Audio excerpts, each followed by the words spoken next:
it'd be good for everyone just to briefly introduce themselves. I'll tell you a bit about SEEN. I'll tell you a bit about the Northeast Hub, Northeastern Yorkshire Hub. Then my colleague Ross, who's joining us today, will be talking you through commercial case development for community energy schemes. We'll have a 15-minute break around about 10:30. I'll try my best to do some better timekeeping today. And then a 60-minute workshop to kind of brainstorm ideas around commercial case development and financing of community energy projects. And then lastly, we will have a 10-minute break about 11:30, and then a kind of question and answer session. We've designed this in a way to kind of basically allow you to ask any questions you may have. So at the end of the workshop, if you have no questions and you're very happy with everything that you've learned and don't want to talk to us anymore, you're welcome to drop off. We won't be offended. But equally, please feel free to stay online. We'll be online for the next half hour to answer your questions and queries and anything, whether it's commercial case related or just generally about your project and your plans. So move on to the introductions. Reese.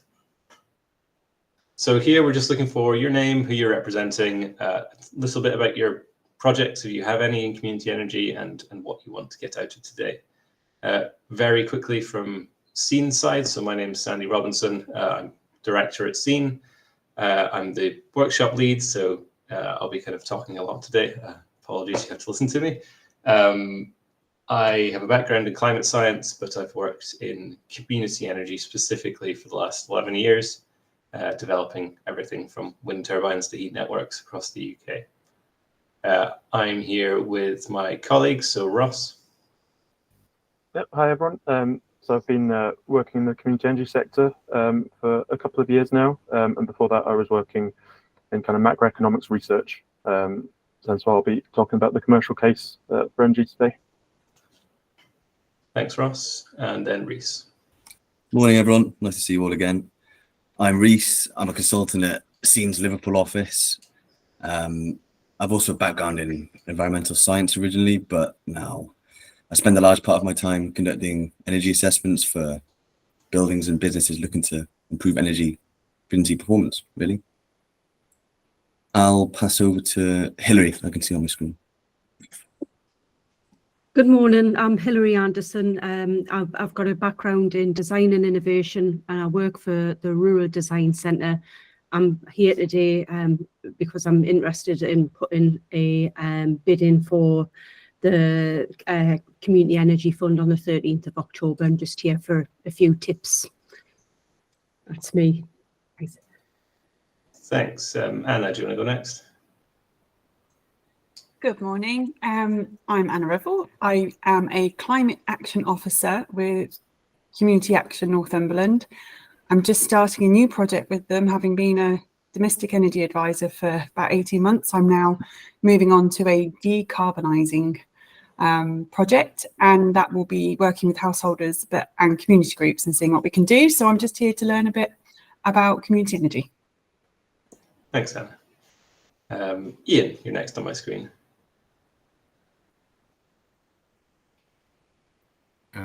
Okay, thank you.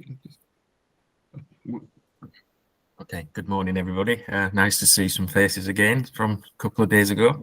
My name's Ian Dickinson, representing a group that isn't actually formed yet. We're just going through the process of forming the group. It's Alwoodley Community Energy, which is based in North Leeds. I'm here, same as previous days, just gathering information that I can feed back and we can use in that formation and in the future. So it's very much a fact finding and listening to others, maybe what they've done, what they've been through, and getting all that knowledge from Sandy as well. Great, thank you. Next on my screen is Mr. Kelly.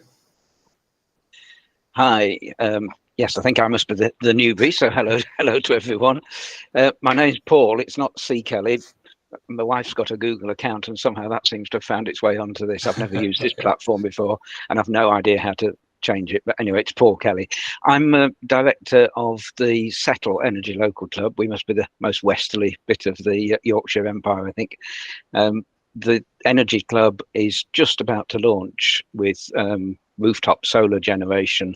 It's a project where we're trying to, through Energy Local Community Interest Company and using 100 Green as our energy supplier, we're trying to match energy production from people with rooftop solar and encourage a lot more in the town with local consumers, both saving bills and saving carbon. So that's our starting point, but obviously solar has its limitations. So with a longer view, we're actually looking at the possibility of a wind development locally, just community-led, community-owned. And we have a stage 1 feasibility study in progress at the moment for a possible site for maybe 1 or 2 megawatts of wind turbine.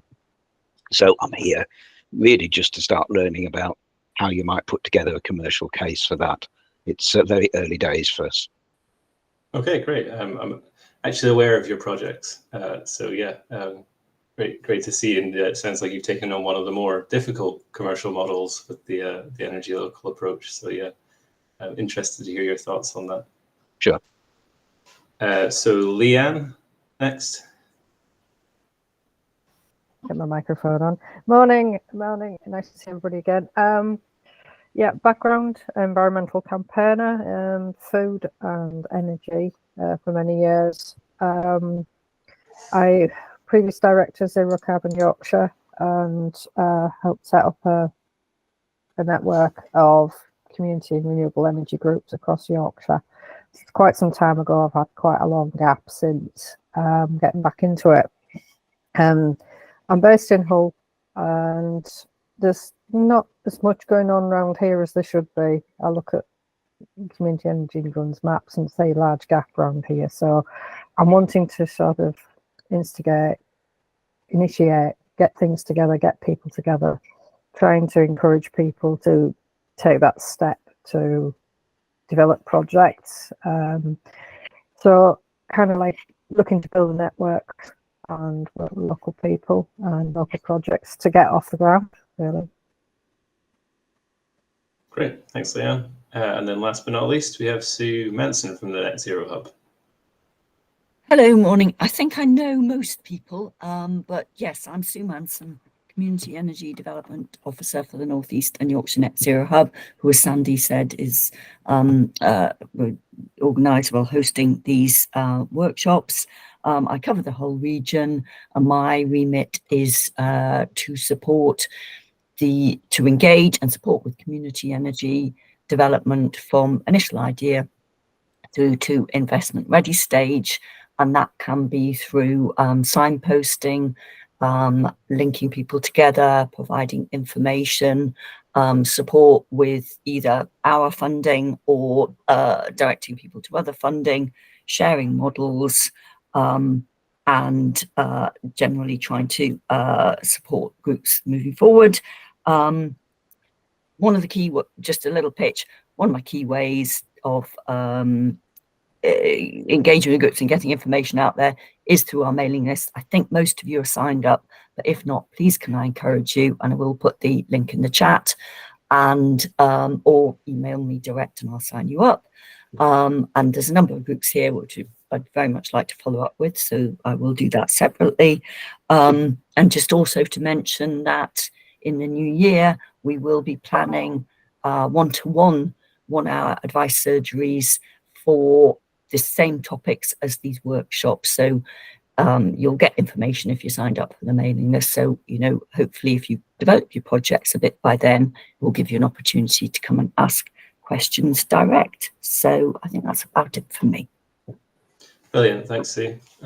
Okay, so we've all met. I'm going to now take you through a little bit about SEEN, a little bit about the Net Zero Hub. This is consistent with the presentations from the last 2 days. So if you've seen this, I don't mind if you just check out for a little minute and check your emails or get a cup of tea. Yeah, Paul, this is largely targeted at you, but I think it's important that everyone has the context. So, SEEN, you may already be aware of SEEN, but we are a small consultancy We are an energy consultancy with a specific focus on local energy and local ownership. That typically takes the form of community-led energy, but there's maybe a little distinction in there between the landowner-led, say, and community organization-led types of projects. We're a social enterprise. We invest our profits back into community energy projects to whether that's through shares in particular energy generation schemes, that kind of thing, or whether it's in actively supporting the development of community energy projects. Reese, next slide. A little taste of the things we've done. So in the early years, we were based up in Edinburgh, where our head office still is, doing things like building turbines around Lanarkshire, south of Glasgow, or up in the Scottish Highlands. Some very nice site visits to go on, as well as looking at things like solar PV, lots of grid-connected, relatively large-scale energy projects. In more recent years, we've started working UK-wide. So I'm based in Liverpool, as is Reese, who's in the room. We work across the whole UK, and we've kind of done projects from heat networks to kind of innovative energy, local style electricity supply projects, that kind of thing. If you jump to the next slide, Reese, we inevitably, as everyone has, had quite a big focus shift to looking more at building energy, trying to address the retrofit issues in the UK around the poor, aging, leaky housing stock and the limited policy and funding support for retrofit measures, with the obvious kind of approach of trying to reduce our energy use before decarbonising. That's something that we are doing through our kind of team of building energy specialists and surveyors, as well as developing software tools to do kind of quick and straightforward assessments of how does a certain change to my property affect my energy bills, that kind of thing. So that's under development at the moment. If we just jump to the next slide, well, as I mentioned, we used to do quite a lot of relatively large infrastructure projects on behalf of communities. With the changes in subsidies in the UK, those sorts of grid export electricity projects became fewer and fewer, as well as the kind of more challenging planning rules, particularly around wind. So there's a shift generally in local and community energy towards local energy systems, looking at bringing lots of technologies together. So solar PV and battery storage and electric vehicles, trying to look at local supply to kind of increase the amount of energy we use locally as a means of improving the revenues from a project, the energy bill savings, trying to just make it as efficient as possible at the local level, rather than looking at schemes that send energy elsewhere. So that's been a big focus, and it includes things like the local electricity supply, which I think, Paul, you have some experience of, and also around heat networks. So looking at decarbonising heat through communal energy. So that's a bit about us. It's a little technology focused, but what we really want to do is deliver beneficial impacts within UK communities. It doesn't need to be energy. That's just the vehicle that we choose. What we want to do is deliver projects that provide long-term financial benefits and environmental benefits and social benefits at the local level. So I feel quite strongly about that we're not just energy consultants, but we have a strong ethos throughout our company to do something more impactful. So that's a bit about Scene. I will now take you through the North East and Yorkshire Net Zero Hub and a little bit about community energy in the North East. Well, if you jump to the next slide, Reese. The hub is one of 5 hubs across the UK. Being a recipient of the Community Energy Fund already, Paul, you'll probably know much of this, but the point of the hubs is to attract investment into these hub areas, which kind of generally align with the local enterprise partnership areas. They're funded by DESNZ, the Department of Energy Security and Net Zero, and they're looking to kind of increase the pace of the net zero transition to deliver more projects, bigger projects, and to develop programs that support not just commercial energy development, but as we're talking about today, local and community energy development. So there's a couple of things there around the raising of awareness and capacity building within the North East and Yorkshire. Next slide, Rhys. So in terms of how the hub is supporting community energy, I'll talk briefly about the Community Energy Fund in a second. But there's a community energy steering group. So there's kind of a group who are providing some strategic oversight and helping to advise the Net Zero Hub on how to operate and how to best support community energy in the North East and Yorkshire. There's a few kind of ongoing programs such as carbon literacy training. So that's been delivered to 83 community energy groups and local authorities. There's case studies online and other resources for community and local energy development. I've plugged in the last few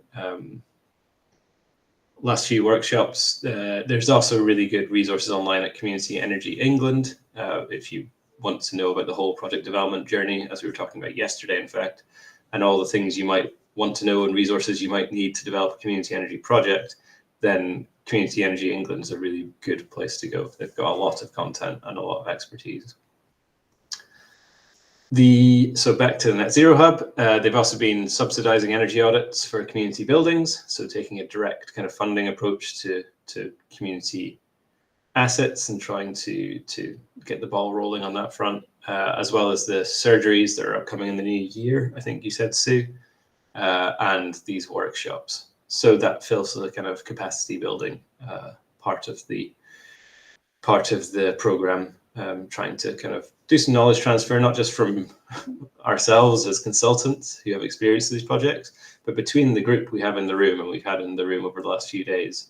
I think it's really important to note that networks are critical in the community energy sector, and that learning between groups is really important, and is actually one of the ways that community energy projects come forward and succeed, is through these kind of networks of advice and support that largely exist informally, but there are kind of online platforms and spaces where you can find that support. So the Community Energy Fund, if we just jump forward, Rhys. It's £10 million grant scheme for urban and rural communities. It's been ongoing for the last year. The different hubs have had different rounds of funding, but I think the final round 3 applications are due by the 13th of October. The fund is split up into 2 sections effectively. We've got phase 1, or stage 1, sorry, which covers feasibility, so testing an idea, checking whether it's the concept works from technical, financial, and other kind of other viewpoints. At the end of a stage 1, you would hopefully have a defined feasible energy project which you take to stage 2 to do detailed development on. So developing the business case, maybe doing specific works like structural surveys or site surveys, so geotechnical surveys, or even drilling a borehole if you're thinking about putting in a ground source heat pump and testing the thermal resource, that kind of thing. So there's lots of things that happen in stage 2 that can be quite varied depending on the nature of the projects you're undertaking. Pretty critical, but projects must ensure 50% community ownership. So this is designed for community-led and community-owned projects. So there is a criteria there. Before I jump on to the next section, Sue, is there anything you want to add about the Community Energy Fund or support from the Hub? I will put some links in the chat. Just to say that all on our community energy support page, there's a list of previously successful round 1 bids. There's also all the links to our guidance forms, application forms, and the feasibility framework that we would be looking at for for stage 1 bid. So I would say that's the initial go-to place, and if people are interested in applying, they haven't, to have a look at the guidance and then get back to either through inquiries or my email to have a chat. We would very much encourage people to have a chat with us before just putting in an application. We can go through eligibility, that side of things. So I think very worthwhile to have a chat, but I will put the information in the meeting chat now. Yeah. Brilliant, thanks, Sue. Okay, so next slide, Reese, just a quick overview of the team at the Net Zero Hub. So Sue is in the room, but we also have Abby and Emma who are working on the community energy side of things. There's an email there for the inquiries if you do want to talk to any of the team. I think Sue may also post her email in the chat if you want to directly discuss your project. So that's your kind of first port of call, as Sue says, just to make sure that what you're proposing fits in with what the Net Zero Hub and the Community Energy Hub, Community Energy Fund will fund before kind of getting support with your application and the application process. Next slide, Reese. Oh, sorry, you're already on it. The regional support here. This is for your area. You will have a regional support officer. First port of call is still Susan and those in the community energy team, but I imagine, and I know some of the room have already talked to their regional support. So it's useful to know who's working on what and in what area for the Net Zero Hub. So that's the overview of the Net Zero Hub. If you'll give me another couple of minutes, I'll just talk briefly about community energy in the North East and Yorkshire. This map here is pulled from Community Energy England. It's their national map of community energy groups. So every year they do a survey of community energy in the UK. In fact, SEEN used to be the supplier for that survey and that research until it was kind of taken on by Community Energy England, Community Energy Wales, and Community Energy Scotland as a kind of internal project. It's really valuable. It includes lots and lots of information, not just about where and what projects are out there, but about how people are raising money, about the number of volunteers and so forth. It's really worth taking a look at that piece of research. What's important about this map is that it shows a little bit of a bias towards urban solar projects. Knowing a little bit more about the detail within this map, they're all relatively small projects, so not huge capacity projects. I don't have an answer on why that is, other than solar is a relatively straightforward and a relatively cheap technology. You see it all over the place. That's part of the reason for that dominance. And then there's quite a variety of different things going on all over the Northeast. But in general, as an area, the Northeast and Yorkshire, there are fewer community energy projects than elsewhere in the UK.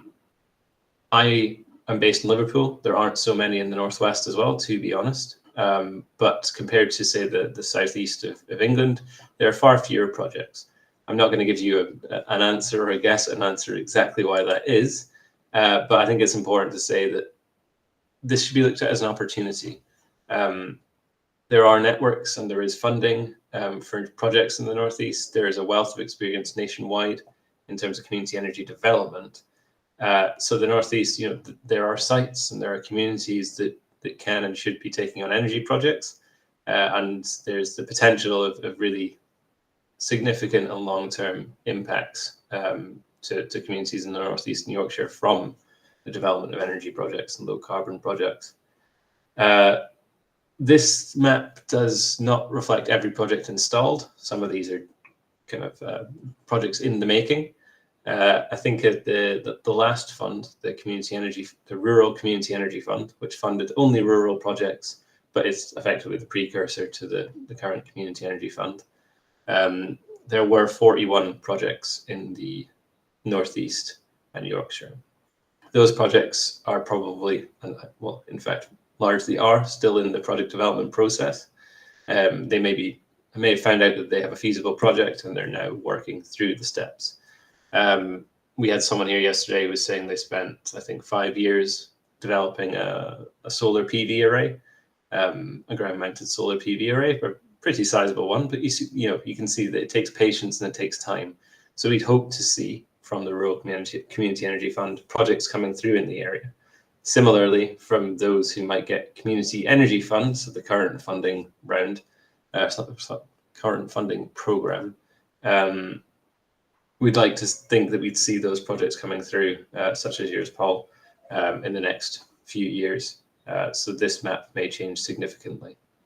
So not to come down too hard on the northeastern Yorkshire as having fewer projects, but to more state that there's an opportunity there, and that we should be looking to develop that. A couple of, or say a couple, 5 case studies. I'm not going to go through them in any real depth, but more just to point out what people are doing in the northeast. So starting on the top left there, we've got Derwent Valley Car Club. So this is a non-typical model for community energy. It's solar PV installed on a community hall. Let me just check my notes. Village hall, yep, which supplies electricity to EV chargers and to a car for a community car club. So they're working with an organization called Co-Wheels to basically provide transport, access to transport for those in the community, those in the area, as well as making sure that transport is low carbon. So an interesting model and something we've looked at with communities around the UK is community car clubs and low carbon car clubs. Next over is Berwick Community Trust, one of the older organisations to have a successful community energy project in the northeast. They installed a wind turbine back in, I think, 2014 it was commissioned. So that's a 500 kilowatt wind turbine. It's a reasonable size. It's pre the current, or well, the now changing, but pre the issues around planning policy, and they would have had access to subsidy. So there were quite a few organisations putting in turbines around that time. It generates income for a legacy fund, which is used for investment in the local community. And as you can see, they've also got some solar panels on buildings, which has been in part funded by that legacy fund. Next over at the top there, we have Askerig Community Energy. So this is one of the recipients of the Rural Community Energy Fund, so the precursor to the Community Energy Fund. They did an options appraisal to see what was possible in their village, looking at heat networks, solar PV, that kind of thing. And in the short term, while they develop those projects, they have energy ambassadors, so volunteers who are helping to share information and advice about energy. They're working to get kind of donations and funds and support for those in fuel poverty, giving out warm and well packs to those in need, and running educational projects. So trying to get people in the community aware of how they use energy and doing things like changing over to LED lighting, simple and low cost and low risk solutions. 2 more. So Bishop Auckland is, Bishop Auckland Church's Sustainable Energy Scheme. This is just a bit of a different flavour because it's about religious buildings rather than about your typical community centre. It shows that there's a variety of communities that can be considered in community energy. And it shows that there's a willingness to decarbonise in different spaces beyond community halls or domestic properties and so forth. So I think it's an interesting one, and I think that over the last few years, the scheme has installed solar on the rooftops of a few churches in the area, and they've had Rural Community Energy Fund to keep developing that out to include more churches. So I think it's a good one to be aware of. And then lastly, maybe a bit of a curveball, but Circular Malton and Norton Community Interest Company. So that's a KIC. It's a commercial business model, effectively used by the groups, and they have been working on anaerobic digestion. Simple terms, taking waste, turning it into biogas, and using that for whether it's a heating fuel, potentially a transport fuel, or burning it to produce electricity. the technology is well established and used on a lot of farms by farmers, landowners, but isn't something that's really seen much in the community energy sector. I'm only aware of a few projects, and I don't think any notable successful projects as yet.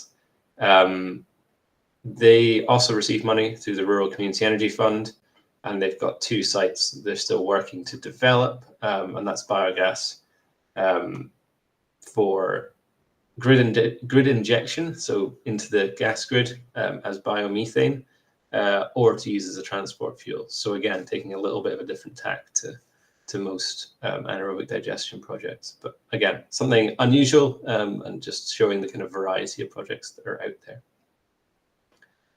And that, I think, is my little run through. A mere 7 minutes longer than I intended to this time. Well, basically, I'm going to hand over to my colleague Ross, who's going to spend 30 minutes talking to you about that shouldn't say net zero project development. It should say commercial case development. So looking at the commercial case for renewable energy projects, for community-led renewable energy projects in particular. I should have said this earlier, but if you do have questions or anything you want to ask, you can hit the little hand at the bottom of your screen. We'll just check up a hand and we'll let you speak. I want this to be as participative as possible. Those who are here the last 2 days have been great and have really participated and asked a lot of questions and really put us on the spot, which is what we want. So please do ask questions as we go through this. So over to you, Ross. Thanks, Sandy. So today this is our 3rd workshop, and we'll be looking at the commercial case, how to put together the commercial case for community energy projects. Next slide, please, Reese. Yeah, so obviously this is quite a detailed and kind of can be a complex area, developing commercial case. So we're going to try and look at really what are the main key decisions that community energy groups face when they're developing the business case. So we're going to try and understand the main steps in the process. So we split this into 3. So it's developing the strategy first off, and then determining the financial viability, and finally establishing what's the best commercial structure to fit these strategies and financials. So we're going to be sharing some of our experience of energy project development, and then we really want as a practical as possible a workshop, so we can really workshop through these ideas together. Where there'll be lots of chance for you to ask questions as well at the end. So next slide, please, Reese. Yeah, so this is an overview of where we're at during this workshop process, and this kind of mirrors the stages of community energy project development. So this first arrow was covered during workshops 1 and 2, and that's the feasibility process, where you might have a feasibility study or an options appraisal. So assuming this has already been conducted, and from that we might know that, for example, a local wind project will have technical viability. So we've established the wind resource, we know what the generation potential is, whether we're likely to have planning permission. We'll know if we've got social viability, so we'll have conducted some community workshops. We'll have probably the support of local population to be able to take it to this next stage. And then finally, we've got an idea of the economic viability. So this might not be detailed, but we know that the project is likely to offer value for money. We know that it's probably better than alternative solutions that we've looked at. And we've had a headline assessment of the costs, benefits, risks. So that's our starting point for today's workshop. And so in this workshop, we're going to be looking at the strategy, so putting together the business model, and then on financial viability, what's the best source of capital funding for the project, and then commercial structuring, so which ownership structures should we pursue.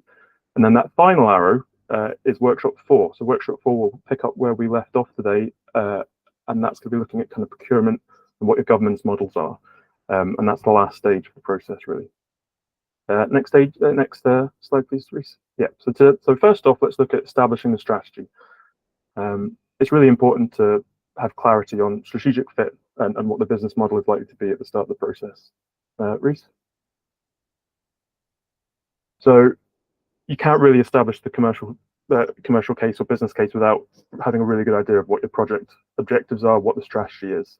So let's talk through these kind of key points that are the bedrock of your commercial decision making through an example heat network project. So, for example, the project's objectives of a heat network project would have been established during the community consultation process, and these might be self-sufficiency, local control, energy security, carbon reduction, financial savings. So these are the things we have in mind at the outset of this is what we want to achieve through our business plan.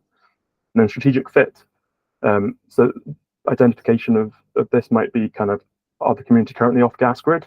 Are they using expensive and polluting oil heating? So what are the strategic context that makes this this business plan and this idea work? And then how does it fit within the local, regional, national policy? So for example, the National Planning Policy Framework, the NPPF, or also local development plans. Then the project drivers. So for a heat network, this is likely to be fuel prices and also the kind of ease of user experience. And then finally, it's important to look at the risks. So a key risk might be uncertainty over electricity prices. So these are a kind of a strategic overview of what we go into with the business case. Okay, Reese? So let's turn our attention now to business models and for a solar generation business model. So this graphic shows how business models have really changed an awful lot in the community energy sector over the last couple of decades. So before 2010, the dominant business model was pretty much fully grant-based. So small-scale generation was directly state-funded at local community sites, and that was to the direct benefit of local users who save money on bills, and the consumption of the electricity was on-site through that self-produced electricity. And then the feed-in tariff, which we've heard a couple of times today, was introduced in 2010, and that provided cash payments for the generation of clean electricity. And early on in particular, this feed-in tariff rate was actually higher than the price that you would pay for electricity from the grid. And so the dominant business model for communities became to install quite large-scale renewable generation, and instead of consuming it on-site, self-consumption, they would export that energy to the grid, receiving revenue via the feed-in tariff. So this period of time was characterized by quite large-scale community energy projects.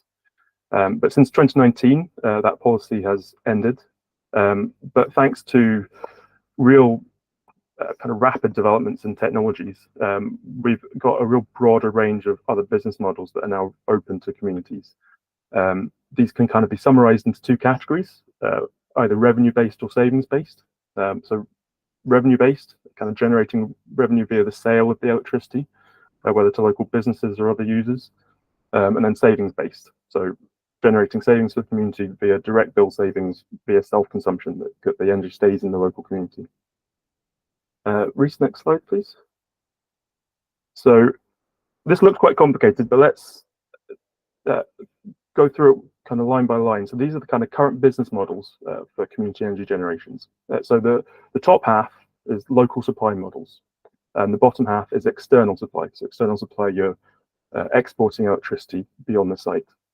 So in this first group, local supply, that's self-supply, and energy is both produced and consumed by the community.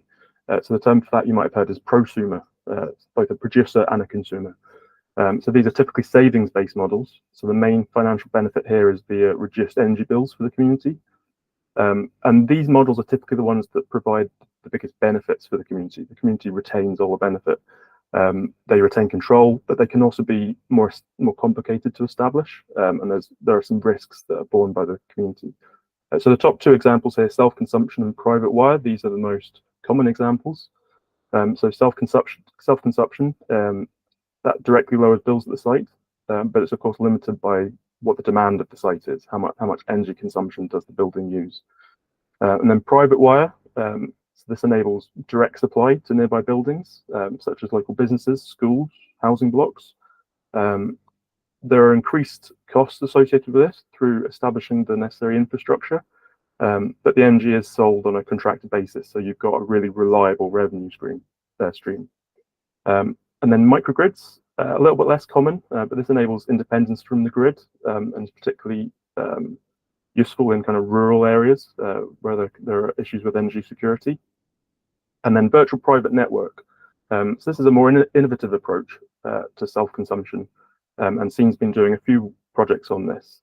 It's quite well suited to community energy clubs, so I think Paul might have some thoughts on this one. But the idea is it uses advanced smart meters and software to connect multiple consumers and balance energy virtually in the community. Let's move on to this, the bottom half, external supply models. So there's less control here. Benefits aren't typically retained as much by the community, but there's also a lot less risk. And all these models on the bottom half are characterized by more predictable revenue streams. So in the case of power purchase agreements, PPAs, this is a contract with a large energy consumer. So for example, an industrial hub or an energy supplier. And those energy suppliers or the building consumption guarantee a fixed price for your energy. So you've got a really steady income stream. And then if you're partnering with an energy supplier, that next line down, the supplier will either sell that energy to the grid or sell it back to you, to specific local customers who might gain a beneficial tariff. And that would be subject to negotiation. However, again, the community will have less control here. And finally, demand side balancing. This is the more innovative end. This would involve kind of ramping up or ramping down your generation and your demand in response to what the grid needs. And that would require advanced metering and smart control of the energy assets. Next slide, please, Reese. So let's now zoom out. So that's the detail of what your potential business models could be, but what are the considerations for deciding what you go for? So number one is you need to understand the local energy demand. So do you have suitable nearby buildings, such as manufacturers or a school or a housing block that would be open to private wire, or do you have the consumption on site that you can self-consume? And secondly, while you might ideally want to build long private wire connections a mile out to the local industrial hub, that's going to be very expensive. And so kind of any of these private wire or energy storage solutions that do build self-reliance also increase the infrastructure costs. And so third is revenue stability. So that's the predictability of your revenues. So depending on your source of funding, such as whether that's via commercial loan, you might really need a model that gives you real predictability of revenue. And then finally, the community involvement. So what's the capability of your community to manage this process? And this is typically a trade-off between community control, and thus control over the benefits, and then risk and complexity that's borne by the group. Reese? So let's take our first look at our case study for the day, and that case study is the Edinburgh Community Solar Cooperative. So this is an energy scheme that now owns and operates over 30 solar installations throughout Edinburgh, with quite a large capacity now, over 1 megawatt. So let's look at the strategic context and what their chosen business model was. So the co-op was established in 2013, and their objective was to enable residents to do something positive about climate change, and also providing financial benefits to the community. So the strategic context here was that Edinburgh at the time had a relatively low number of solar panels. That was partly due to a lot of tenement flats, so people didn't necessarily have access to their own roofs to self-install solar as they might in other places. So the co-op was initially devised as a way for residents to really take collective ownership of the solar panels. So this strategic context then led to the business model. So for the cooperative to own and operate panels, but install them on available buildings. So those available buildings were council-owned buildings. So they went into a public partnership. And so the generated electricity is then used on site by these council buildings, and the electricity is sold to the council at a fixed price through a license agreement. And then after 20 years, the council will then own the solar panels that are on their roofs. So the business model here is thus one of, for the cooperative anyway, is one of revenue generation, and its local supplier.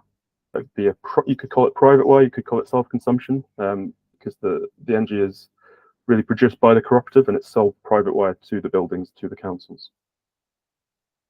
Okay, next slide, please.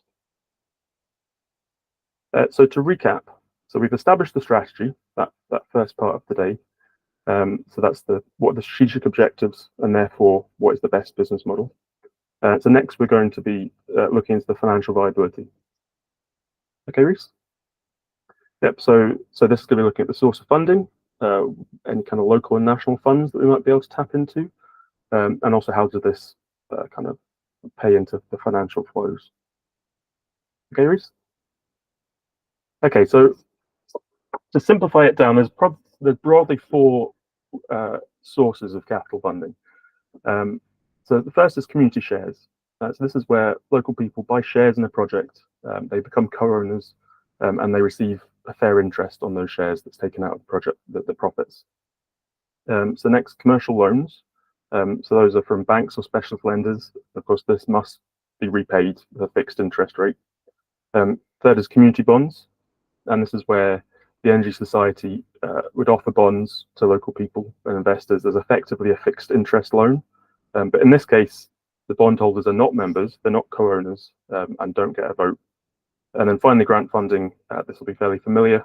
This is non-repayable and typically funded by governments and charities.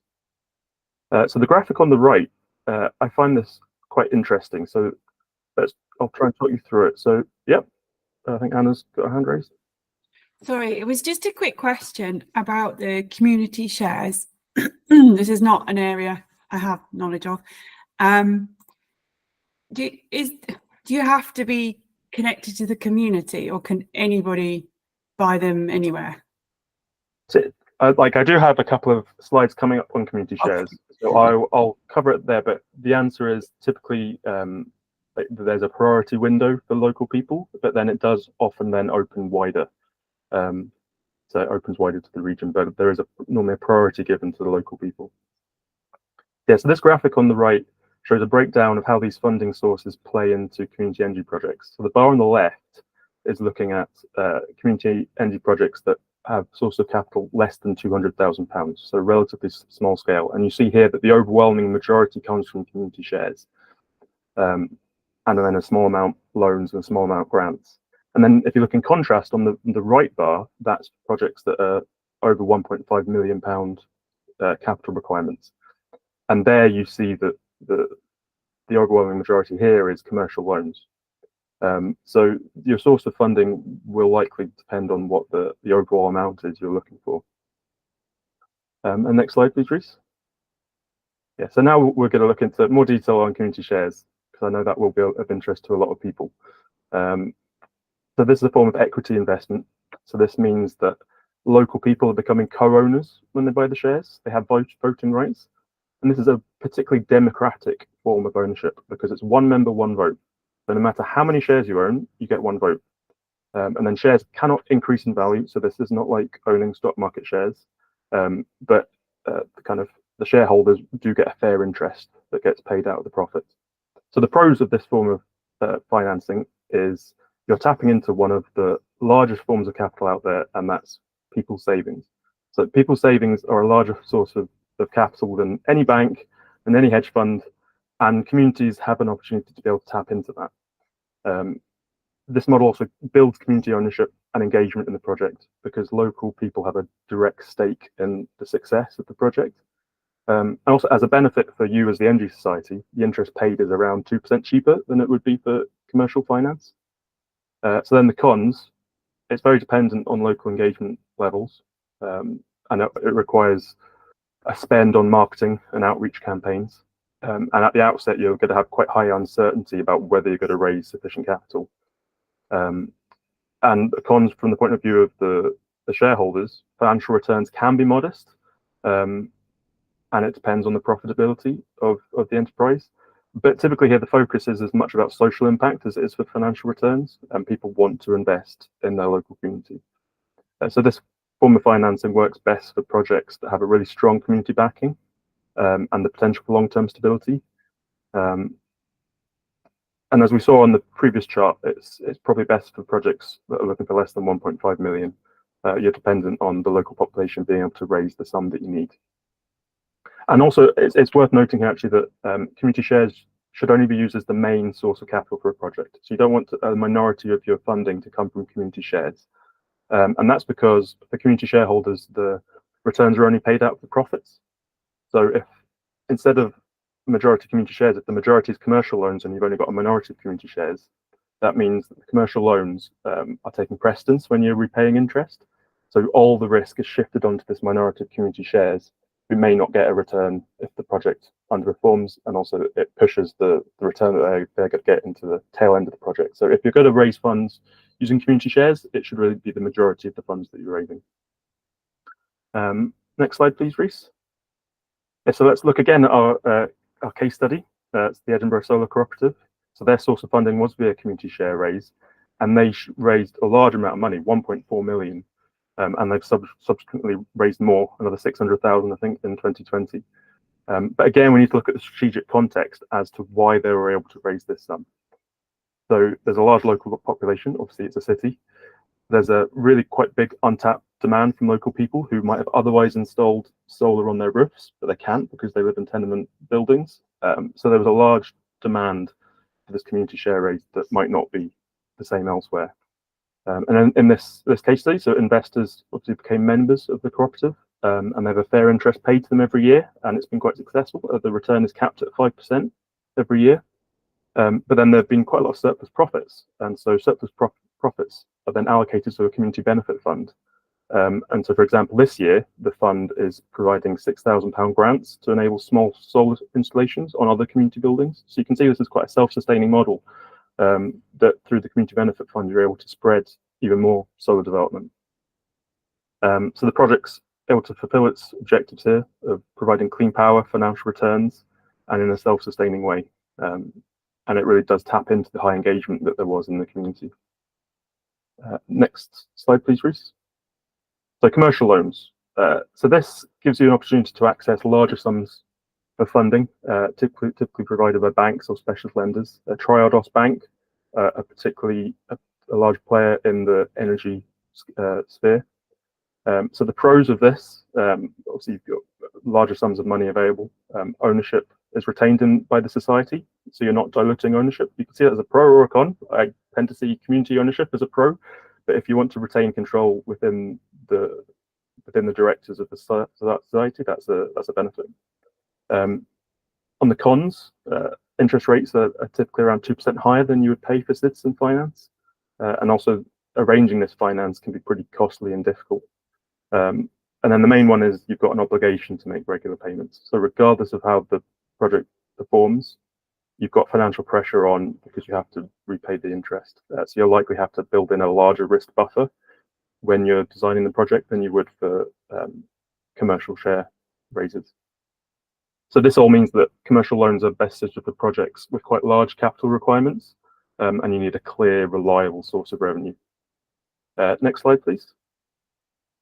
So community bonds. So this is another method of debt financing, but unlike community shares, the local investors are not co-owners, and they are repaid at a fixed interest rate, no matter how the project performs. But this model does still encourage community participation, and it's got more predictable returns for these community investors. So it's a less of a financial risk for them, but it does come at a cost that they don't have an ownership stake. They don't vote at the AGM. So again, there's a theme here. There is a need for reliable cash flow because you need to meet these regular fixed interest payments. And it can be quite difficult to raise funds outside of the community because the returns for an investor are typically lower than a commercial investor would expect. So the people that are investing in these community bonds are likely to be local, and part of the reason why they're investing will be the social impact. Next slide, please, Reese. So finally, grant funding. So this is an area, given all your backgrounds, I imagine you'll have plenty of experience in. The grants are most useful during those early stage development costs. So it helps to get the project to the point where you are then looking for the sources of funding to take it forward further. As we saw in that kind of breakdown graphic at the beginning, grants are a relatively small portion, no matter what size of funding you're raising. So you normally can't rely on grants to be a large source of funding here. Next slide, please. Yeah, so these are a selection of some of the grants that are currently available in the northeastern Yorkshire. So you'll receive a copy of these slides, and there are hyperlinks to each of these opportunities.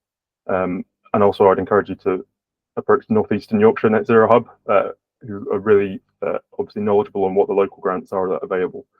So I'm not going to go through too many of these, just to highlight that the Community Energy Fund is currently open for round 3 applications. And as Sandy said, that can help with stage 1 feasibility process and also stage 2 developing the project further. Next slide, please. And then these are the national grants. Again, I'm not going to go into these in too much detail. They'll be available for you to look through when we send out the slides. maybe just highlight the Green Heat Network Fund. So that provides grant support to help the development of low carbon heat networks. And I believe the next funding round for that opens in the autumn. Next slide, please. So again, we're not going to go into the details of constructing a financial model here because we'll be here all day. And it is likely that when you're looking at the commercial case for your project, you may well be getting external experts or consultants to do that kind of financial modeling process. But I think it is important to have a general understanding of what the key components are going to be. So likely a financial model will be constructed that covers the full project lifetime, so probably 30 years. And that's going to provide a determination of the long-term financial viability.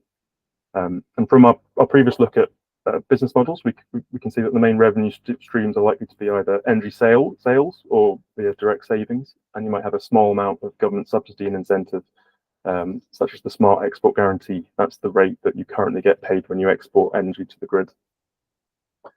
So the costs are fairly self-explanatory, and I think we've covered those during our look at the potential sources of funding. So let's look at the financial model outputs. So this includes cash flow projections. So that's how money flows in and out over time, and ensures that the project remains solvent. So the internal rate of return, IRR, and the net present value, which is NPV. So these are outputs that are going to be assessed by any potential lenders as a marker of what's the expected profitability of the venture. So is this a project that's going to be prudent for them to invest in?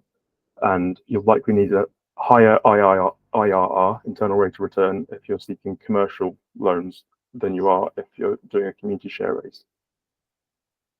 So I think the risk factors are the most important element of this model, particularly in community energy projects. So energy prices can fluctuate, and also the total generation can fluctuate in any year, given the intermittency of renewables.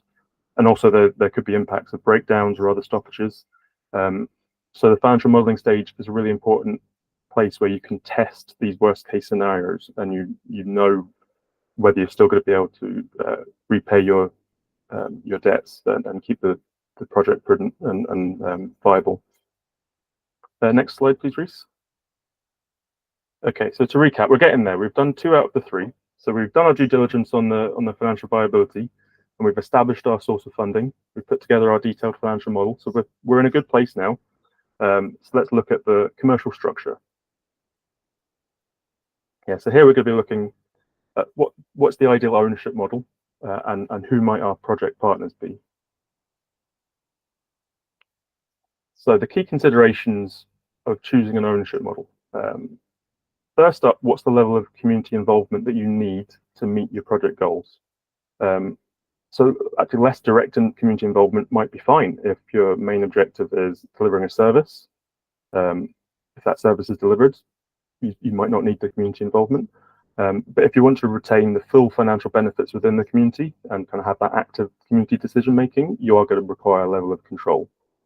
So second is the financial requirements. So what's the amount of capital required? And that's going to really impact the ownership structure. So are you able to raise the required funds via grants and community shares?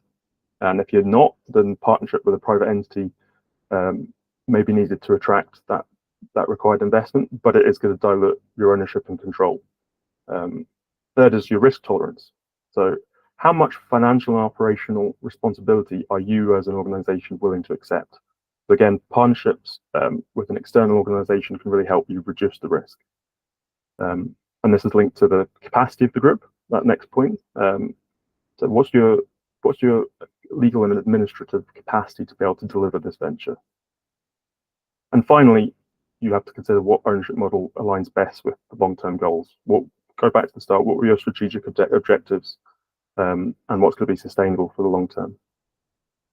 So with these in mind, let's look at some examples. Next slide, please. Okay, so let's look at this fundamental trade-off really between community control and the risk, and how that's reflected in different ownership models. So this diagram illustrates that spectrum from high community control and risk in the top left to that bottom right, where there's fairly low community control, but the partner is absorbing most of the risk. And then you can see on the left, these 3 bullet points, there are 3 broad categories of ownership structures. The first, community owned, that's where you're retaining the control. And then there's a blended approach where there is partnership with either the private or sector. And then finally, there's private ownership, where you don't have much control, but you might have some community benefits. So let's go through each of these points on the diagram, starting top left with entirely community funded, operated and owned. So this is likely to be either a small scale project or one where the community has the skills and the resources to operate it themselves. So this complete ownership means that all decisions are made by the community, but you also face the financial and operational risk. So these next two are going to be explored in our case study on the next slide. So let's jump down to the middle one, a joint venture with differing levels of ownership. So typically, like a project such as like a community-led district heat network might need to be a joint venture, probably with the local public council. So this is due not only to the level of complexity and you've got a real need for public funding sources, but also in these cases where there's joint ventures, it can be because there's an alignment in the goals of the partners. So in the case of a heat network, both the community and the local council may both be looking to find ways to decarbonize heat. So the next structure, community investment to incentivize partner ownership. So that might be the case for schemes like a community car club, particularly in a rural area. So in these cases, an organization like kind of Enterprise or any of the other car club companies might need the community to actually financially invest to purchase the cars, and then that enables the company to then deliver the car club service. But in this kind of model, the community doesn't have much say in how the clubs actually run. They're probably not going to have a say in the pricing, but it does mean that the service gets delivered. And the next one down, partner ownership with community customer. So that might be where there's maybe a private owned solar farm and the community is the customer. So the community whole or the community buildings provide purchase agreements, or similarly, an external provider of a heat network, the community are the customer. And then finally, partner ownership with community facilitation. So an example of this is a wind farm developer who comes to look for the consent of the community to provide a community benefit fund. So the partner owns the wind farm, but is offering community benefit fund to provide some form of financial benefit for the community in exchange for their consent. So you can see these last few examples.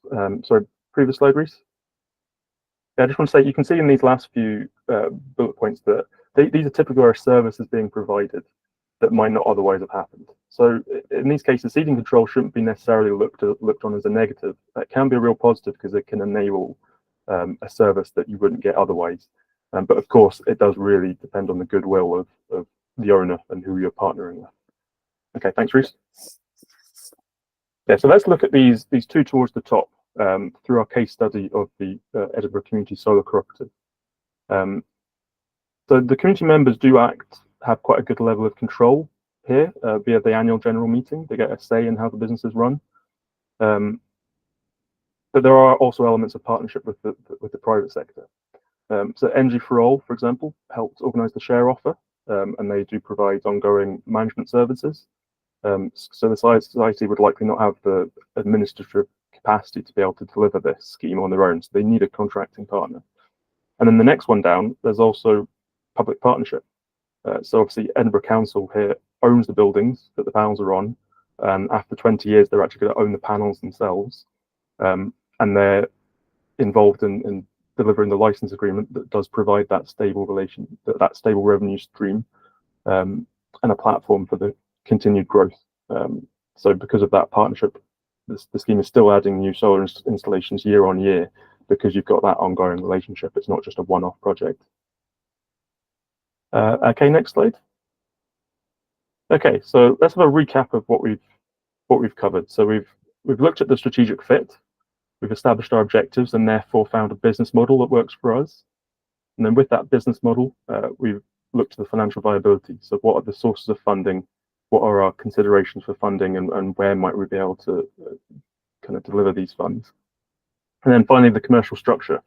We've looked at what the ideal ownership model is, where we ideally want to sit on this control versus risk spectrum.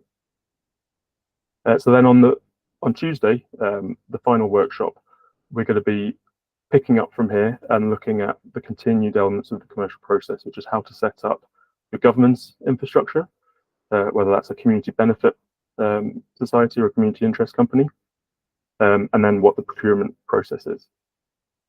Okay, next slide, please. Yeah, so we've kind of tailored the discussion today to be more focused on electricity generation projects. We've looked quite a lot at examples of solar business models, or our solar case study.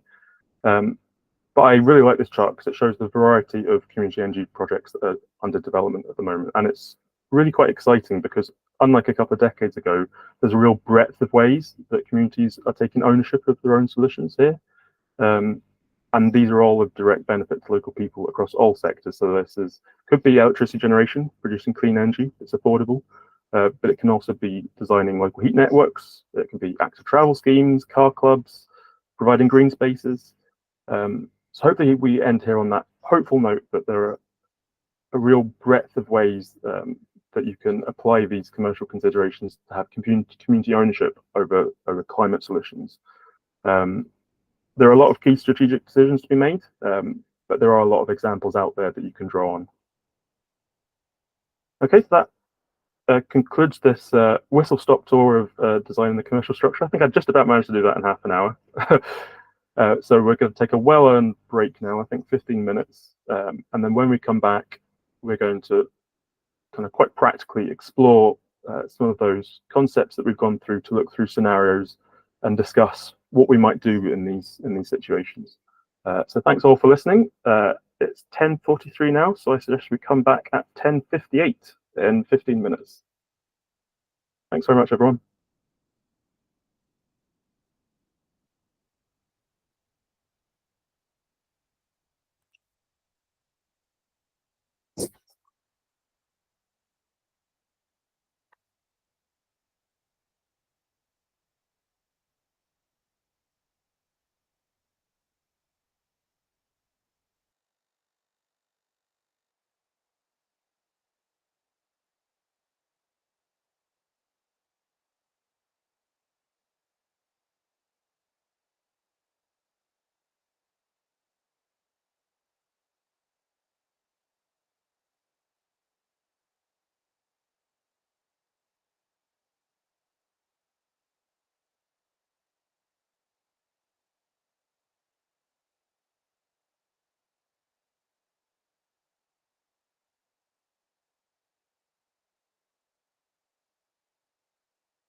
Okay, 11:58. Bit of a random time to come back, but thanks everyone. I hope you had an enjoyable break. Got a coffee. I definitely did. It's much needed.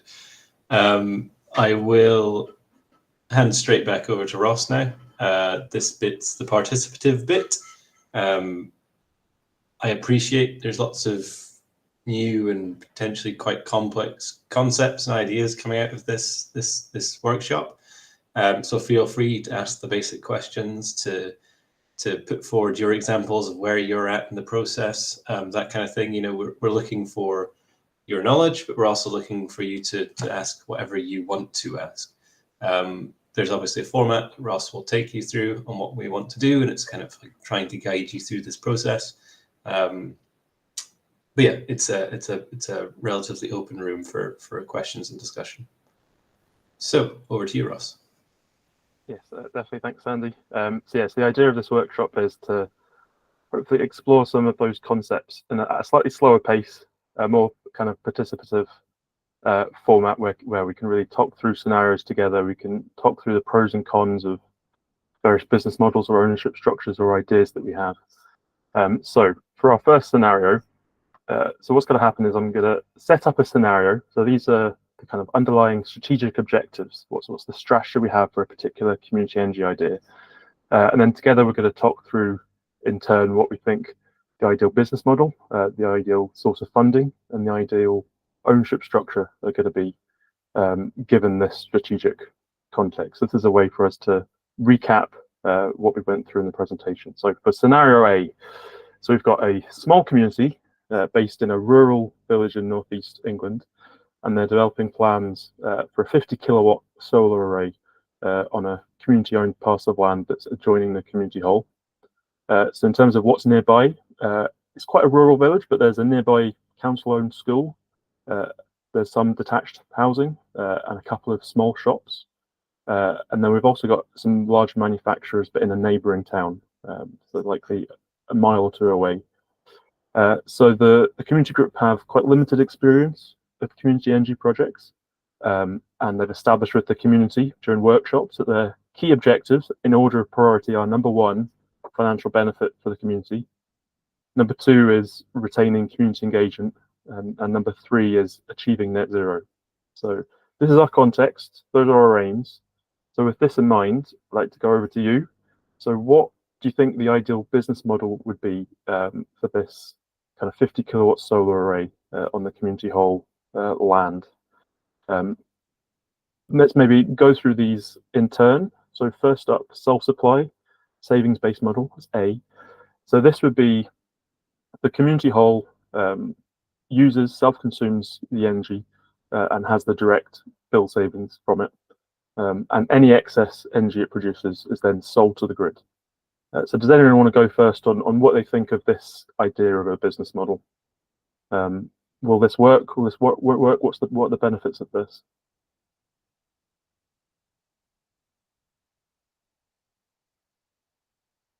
Anyone want to volunteer? Always hard to go first. Reese, maybe you, I don't think you've seen these slides before today, so maybe Reese, you go first, get the ball rolling. What do you think of this self-supply business model?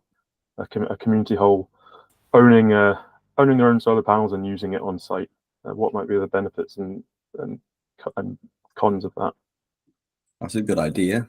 The energy generated stays on site, benefits kept on site. Excess sold to the grid. That's money for the site as well. We have a. Go on, Henry. Take it. I was going to say the community hall has complete control of it, you know, not being a part of a bigger group and things. They have all the say on what they're doing and all of the governance. Yep, Chris. Sorry, no, Paul Kelly. I've got a friend called Chris Kelly. Yeah, my wife's Christine as well. Her account I'm using. Yeah, I mean, one of the problems for me with with this would be who's actually paying. How do you fund the panels? Because if the community, I mean, it's a very simple model, and the community hall would undoubtedly benefit from reducing its bills, but it depends what the actual consumption, self-consumption of the hall is. It may be quite small, but it's kind of, where does the money come from for doing this? If the community hall they're not in effect generating money, they're just simply saving themselves some bills, selling the excess if that's the majority to the grid. If you could get a PPA or a smart export guarantee type of thing, I suppose it gives you some certainty of what your income stream would be. That would be an attraction. Yeah, I think those are really key points. In particular, pick up on something you said about kind of what is the self-consumption of the site. Kind of highlight to you on the top right corner, it's a 50 kilowatt solar array. So for some of you that might not have a kind of intuitive understanding of what that means, that's a solar array about the size of the dimensions of a tennis court.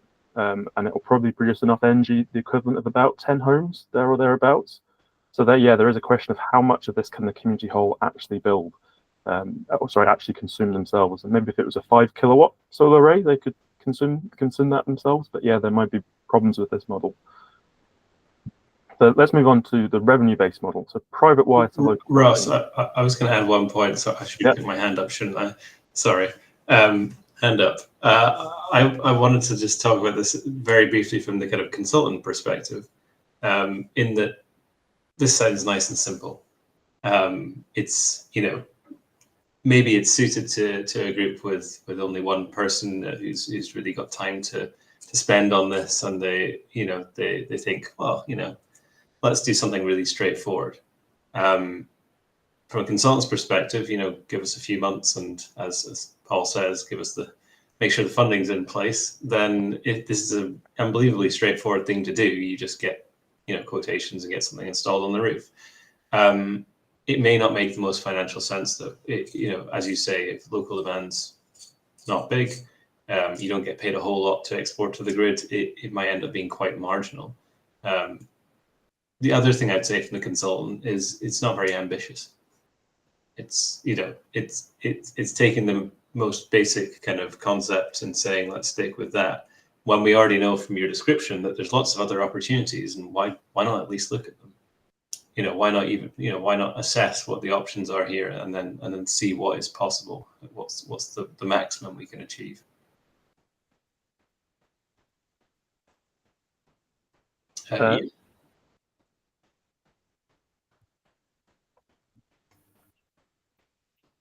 Ian, you have your hand raised? Yep.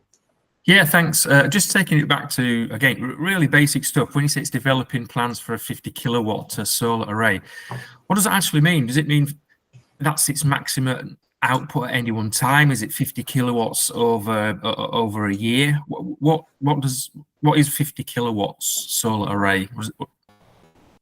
So a 50 kilowatt capacity array means that's the maximum. So the sun is shining as hard as it possibly can, and all the solar panels are firing at 100% efficiency. That's the maximum power you can get at any given second, is what a kilowatt is. Right. But over the course of the year, as you say, you've got cloudy days, you've got much less sun during the winter months. So on average over the year, you're only going to get 10 to 15% of that maximum potential actually as an output of generation. So you're going to be able to maybe power enough energy for 10, 15 homes during the summer months, but only a couple during the winter months. So yeah, that is going to be a concern of when is your demand, not just what's the total over a year. And just to add to that, for the little technical understanding, we have kilowatts and megawatts. So kilowatt is 1,000 watts, megawatt 1,000 kilowatts. There's not a huge amount of interest in that number in a way when we look at the viability of projects. So kilowatts might tell you how many panels you're putting on your roof and so forth, and it's often the number that's reported. You call it the nameplate capacity.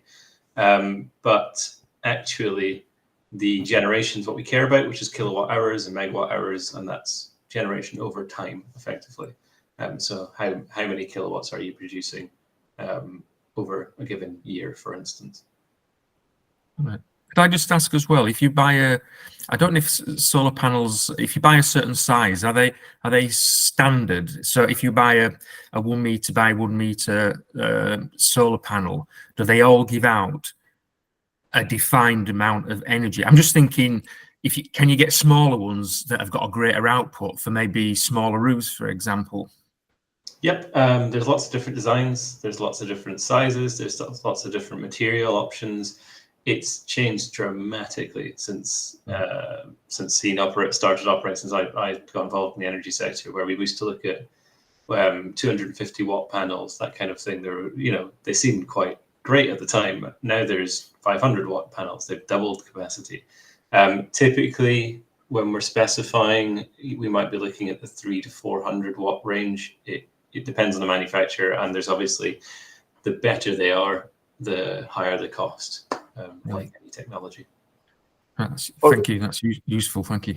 So one nerdy point as well that I like, the difference between solar, for example, and wind is you can connect as many kind of solar panels together as you like to kind of get your desired array, and if you double the amount of solar panels that you install on your roof, you're going to get double the amount of energy.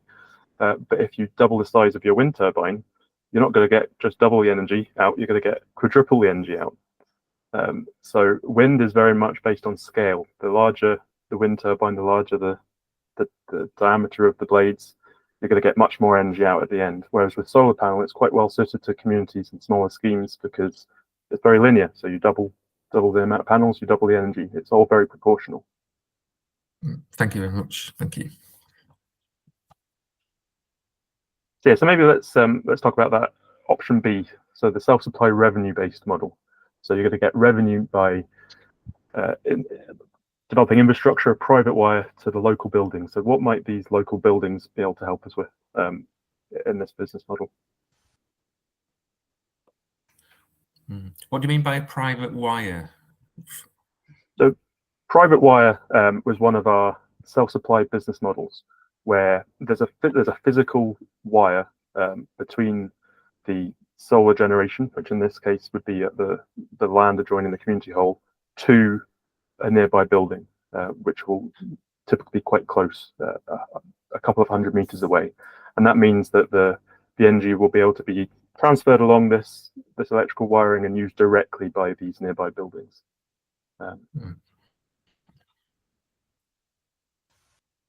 Paul, sorry, I keep on wanting to call you Chris. I have to kind of check myself. Yeah, if you can tell me a way of changing that, please, please do. If you as the host can change it, please do. Yeah, well, obviously this is, in your scenario, you've got the school nearby, which presumably has the potential to have a private wire to it without crazy cost. The problem with a school is that it's closed during the sunniest months. So as a consumer, your best generation time is when your best customer isn't using very much. They do have the plus that they use most of their energy in the day rather than at night. We've looked into this from the opposite angle in Settle. We've been looking and starting to talk to local schools as coming on board to our local energy club as generators.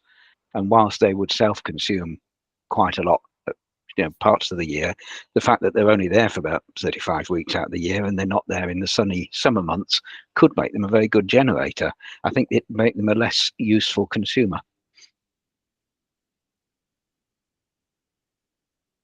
Yeah, I think these are all good points. I was just going to say there'd be potentially a lot of suspicion with the local community. You would need to really engage them to get them on board with that, because they wouldn't they might not understand why they would be going on a private wire when they could be just connected to the local, the national grid, and yeah, trying to get their head around this model, I think, would be a big thing. Yeah, I think there'd be kind of quite a large need for an engagement to explain to people why this is more financially beneficial to be selling to a local client than quite a small rate that you'd get now. It's quite a low rate that you get for selling back to the grid, unlike previously.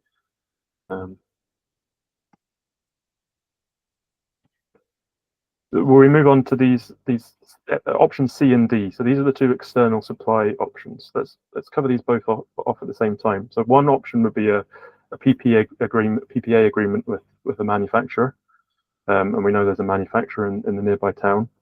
And the next one would be a partnership with a local supplier who comes in, invests in the paneling, and sells the energy back to local consumers at a discounted tariff. So what do people think of these next two external supply models?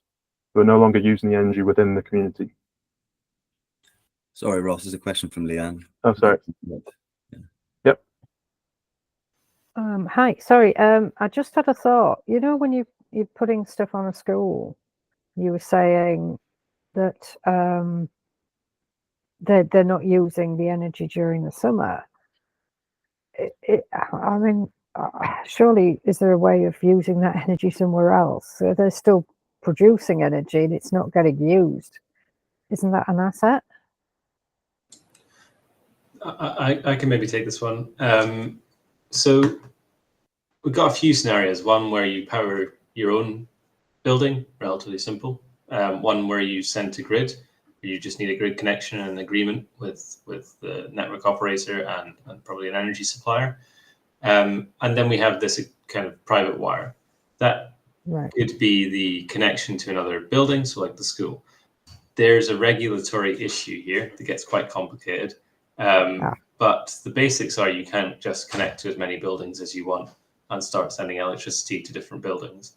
You effectively become an energy supplier yourself, which means you start being, basically facing a whole lot of regulations and requirements around how you operate, as well as having to deal with the costs of using grids and so forth. So the national grids and how you're exchanging energy to be very careful about from a technical perspective.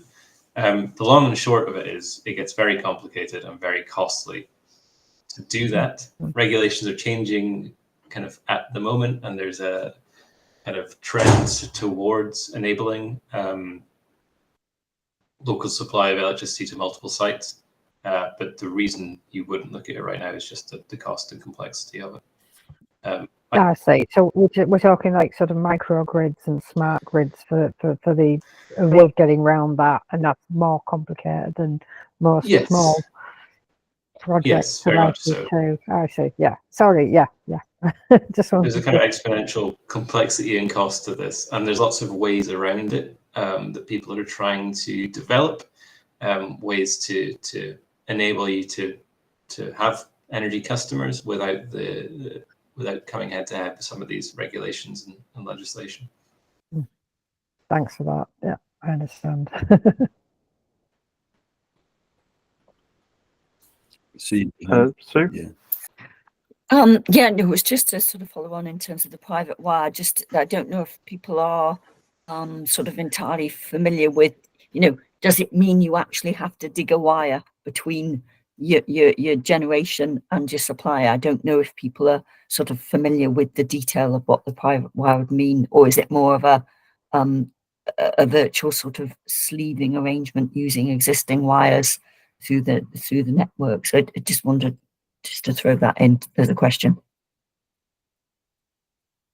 Sandy, do you maybe want to take that? You're probably best placed. Yeah, sure. I mean, there's several options here. One is to physically chuck a cable in there. So a quick example, we're building a solar array. I've probably mentioned this about 6 times in the last 2 days because it's happening this week, or currently there's panels going in up in Scotland, and part of that is connected to a research organization's offices and so forth. So they're the local energy user, and that is a physical wire. It's a connection from our solar panels to their meter, and they are connected and use the energy. There are other means of doing it where you use the national grid. So it's in kind of virtual private wire or virtual supply agreements where you're exporting energy, but you have an agreement where a particular user is paying for that energy virtually. The actual energy exchange is not the same. You're not using the energy from the solar panels at the site that you're selling to, but you have an agreement that requires someone like an energy supplier on board to negotiate those contracts and to deal with the regulations and requirements of using the national grid. If you were to actively use the national grid, you get charged quite a lot of money for use of the system itself. In fact, it's just not really a viable approach. So you need some kind of supply partner or supply entity to make that happen. Yeah. Ian. Hi, yes, Andy. I just got a little bit confused with that scenario with the school. Were you saying that if there's panels on a school, the school can obviously use that energy that they generate? If you wanted to transfer some of that energy to another building, that's not possible. Oh, it is possible, incredibly difficult. Is that the basis of what you said? No, it's not that difficult. It is possible. Sending to multiple users is where you start to get, or multiple customers is where you start to find issues.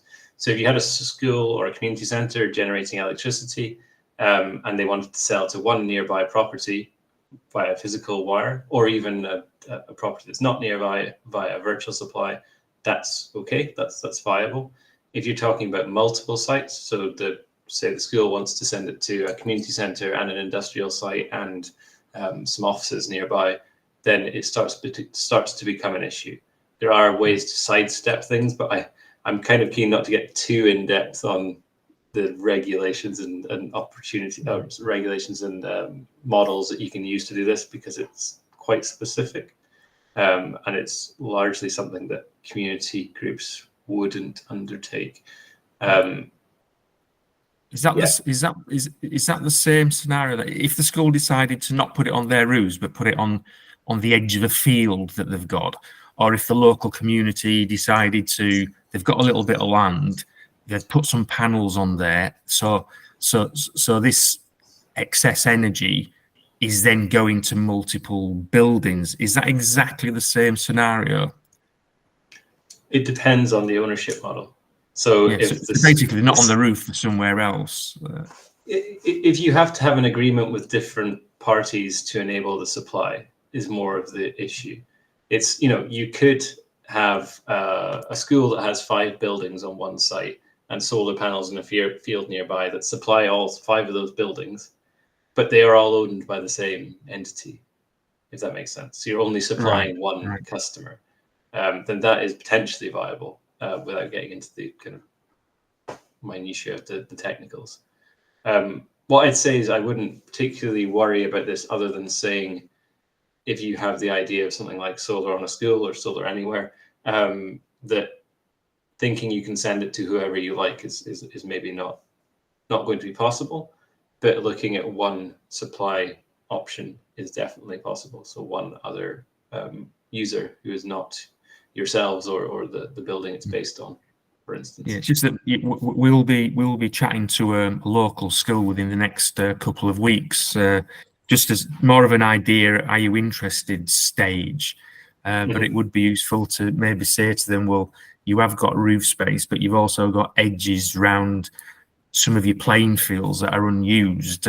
Would that be a viable option for them to make use of all that solar energy into their own buildings? Yep, it's definitely worth investigating. I'd say in that situation, the only thing to be aware of is distance. The further you go, the more you pay for, say, cabling and so forth. Yeah. Okay, thank you. That's very useful. Thank you. No problem, Leanne. Yeah, I don't want to sort of detract us from the main stuff, but I just wanted to consider the fact that if there is potential legislation changing in the future, and it is something I've heard in the past that this was a restriction, if this is going to be changing at some point, obviously a lot of projects are looking at, like, say, 30-year timescales. It's interesting to wonder if this needs to be built in somewhere down the line so that in future that kind of thing is possible. I'm presuming that there's not an awful lot to change when you're building a small project and it's just the legislation that would make. There's no major. You see what I'm saying? It's like, is this something you need to think about, that down the road, this project may be part of a bigger system because of things developing? You wouldn't design a system based on a potential change to the legislation and the rules, basically. It would be risky. That's the boring answer. Lots of people are doing so and investigating how they can push the boundaries, basically, which is part of how you get policy change and how you get these things through, is to say, look at these opportunities, but we can't access them for the X reason. It falls into the kind of area of innovation projects, trying to push new ideas around local electricity supply. This could have changed a year or so ago through the local electricity bill, which was the start of the process to change legislation. But in fact, just before that went through Parliament, they tore out. Sorry, that's a bit of an inaccurate word, but they removed the clauses effectively that would have started that process. There are changes coming in little bits and pieces, but I wouldn't be saying, let's build a giant solar array because we are going to be able to supply 10 buildings, because currently there's no business model for that. It was more bearing in mind that in future, if we are all going to be building more projects, and they're all going to be networked up at some point one day, hopefully, there's nothing else we need to do at this point to make sure that that's going to be a possibility. There's nothing we're doing that's going to stop that development as well. We're not making it more difficult for ourselves by limiting the networks. I presume it can all be developed. There's no limits to that. Yeah, I mean, I can't give a full answer on how things will look in a few years down the road, but yeah, we're hopeful that there will be new opportunities, and there'll be new opportunities not just for new projects, but for existing projects to do new things. Just as an aside, not to put you too much on the spot, Paul, you mentioned kind of settle energy local. That's kind of within the bounds of what we're talking about. Do you have much experience that you could share? Yeah, I mean, looking at your case example here, I was just thinking my option would be none of those. It's exactly what we're doing in Settle with a community energy club. So we're working with Energy Local Community Interest Club. It's worth having a look at their website if you're interested in sort of small to medium scale community projects, because their whole raison d'etre is to thanks Andy for that link, is to support local communities to effectively do like a sort of virtual, you mentioned earlier in the day, the virtual private network. What happens is we're setting up a club. It has to be within one electricity substation area, which for us covers the whole of our town and the neighbouring village. The concept is that we bring generators onto the club. So we're looking at both individual private homes that have got panels, but also larger public buildings and potentially solar farms, although we haven't gone down that road yet.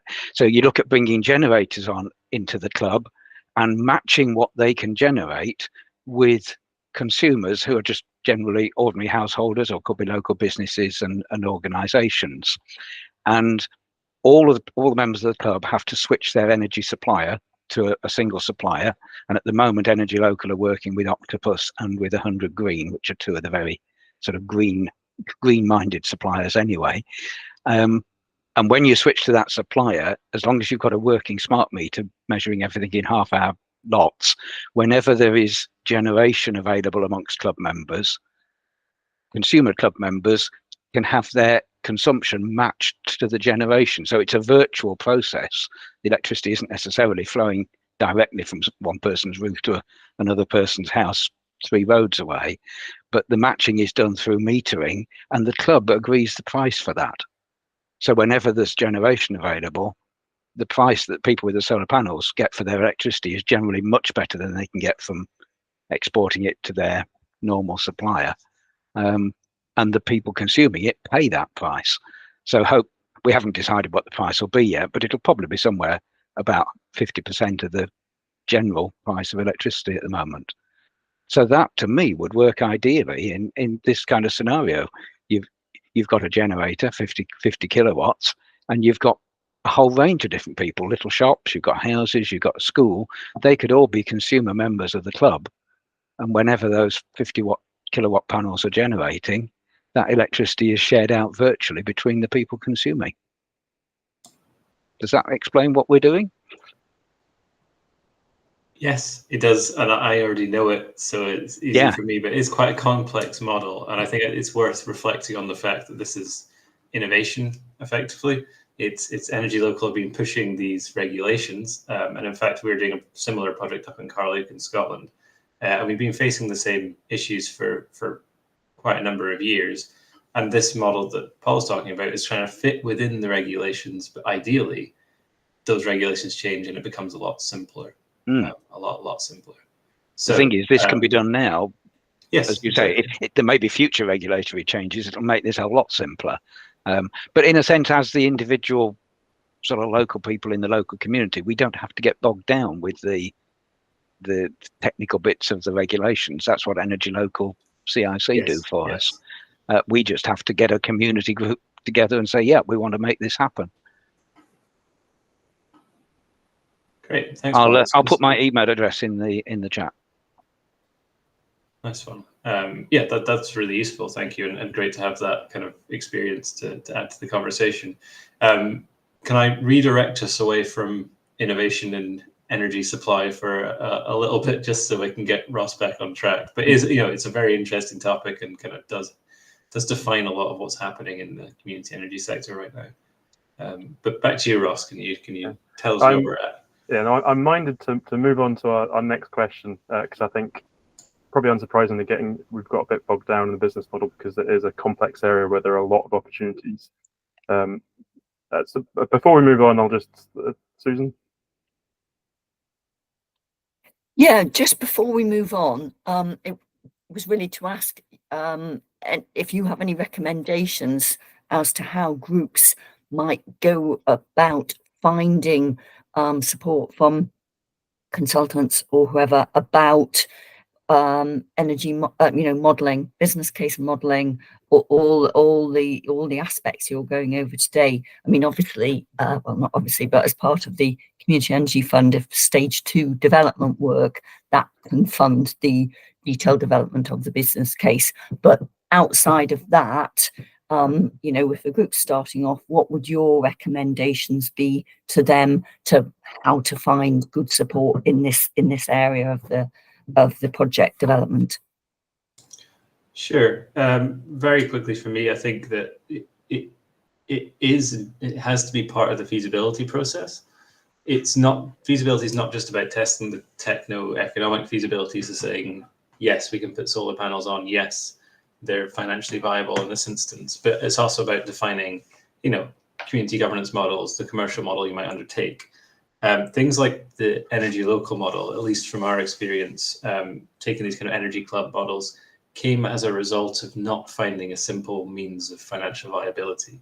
So the Carluke example I mentioned up in Scotland, we had a whole load of interested buildings in the community who wanted to put solar on, but the grid was constrained, so we couldn't export all the power we wanted to, and the rates that they were getting paid just didn't make it worthwhile. We then had a whole host of people in the community who wanted to buy power but couldn't. So we had this kind of discussion around, we have lots of people who want cheaper energy, and we have all these people who want to sell energy at a reasonable rate to make it viable. And the commercial model developed, the Energy Club model developed out of that, because we had two sides who wanted something that was kind of mutual, basically, where they could kind of benefit each other. We just had to figure out how that worked within the current energy markets. So it does take time and experience, and it can be quite hard to find a consultant that does more than just technical and financial.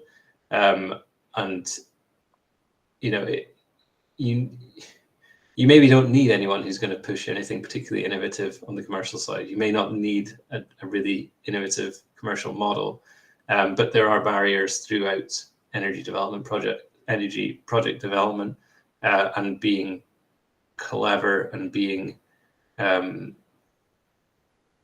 of investigating all the opportunities you have on the commercial model side is really important. And just, I don't know how to say you could find one particular consultant that can do that, but I think having a consultant that says this is an important part of what we're going to do for you is maybe one way of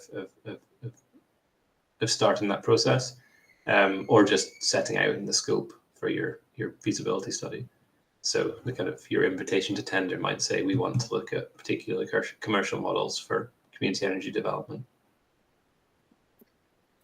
Great, thanks.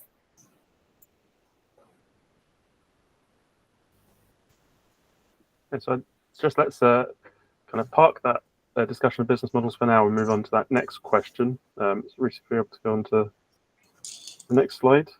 So we've got our same scenario, and this time I want us to talk through what the sources of funding that we could pursue are. So community shares, commercial loans, community bonds, or a combination of or of other sources. So what are people's thoughts on this? In this kind of scenario, which avenues do you think we can go down?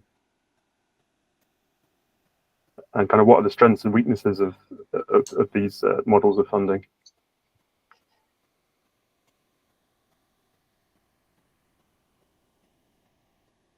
I mean, maybe start on the community shares. So kind of what are people's thoughts of using community shares for this kind of scale of project in this rural village in this scenario?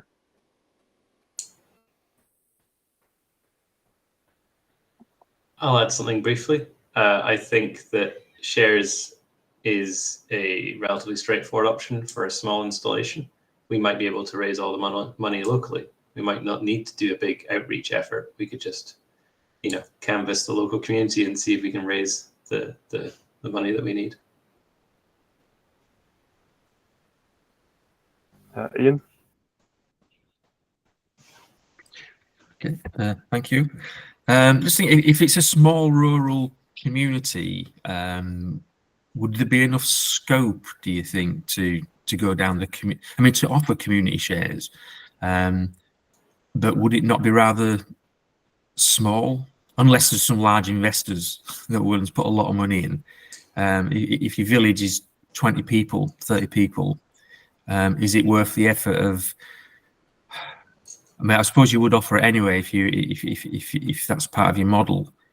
But advertising that, getting the engagement, all the costs of trying to persuade people for possibly a very low return, or is it worth? Would you have to do it anyway? Is it worth that you might get a bigger return than you think?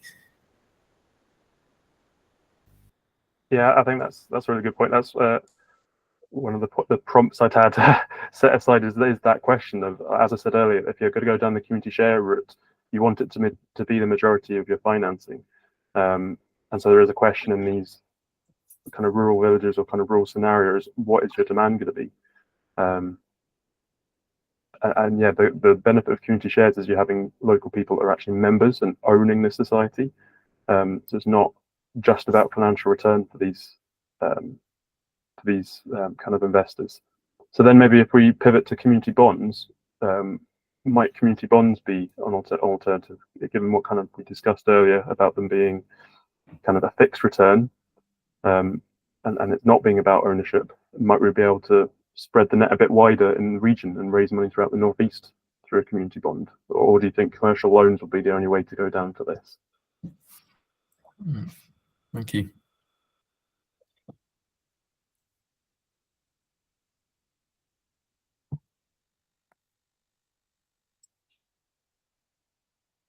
So yes, Sue?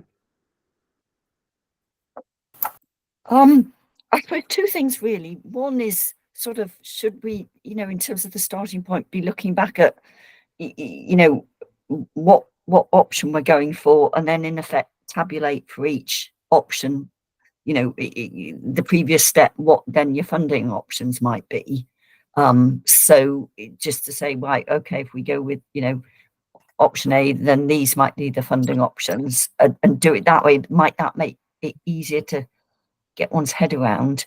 And my other question was, are there options to actually, other than community bond or the sort of PPA, more have the shared ownership, or is that indeed working in collaboration with an energy supply, energy installer, that side of it, or just where does that come into that list?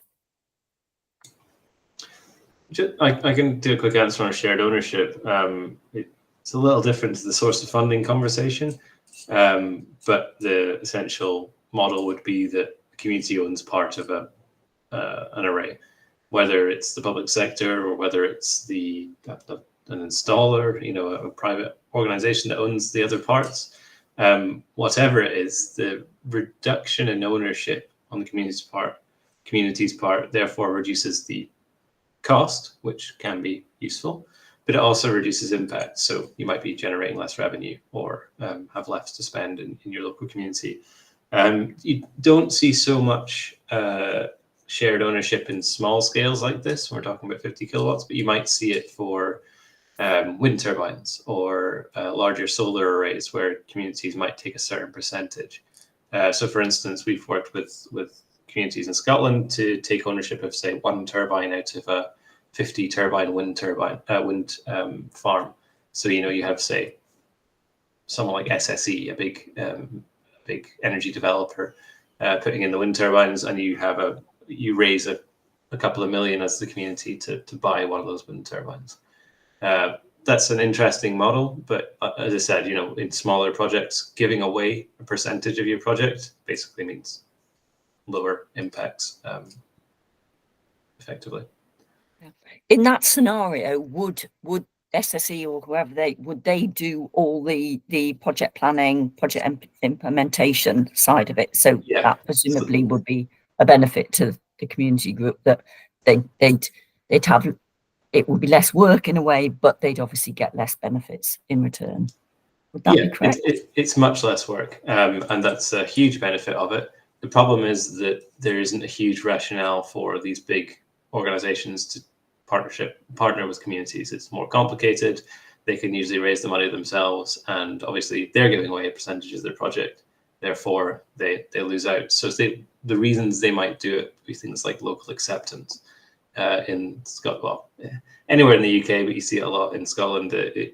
It's often seen as a community bribe. But if you're generating a significant amount, hundreds of thousands a year for your community, then it's a reasonable discussion to be had. Okay, great, thank you.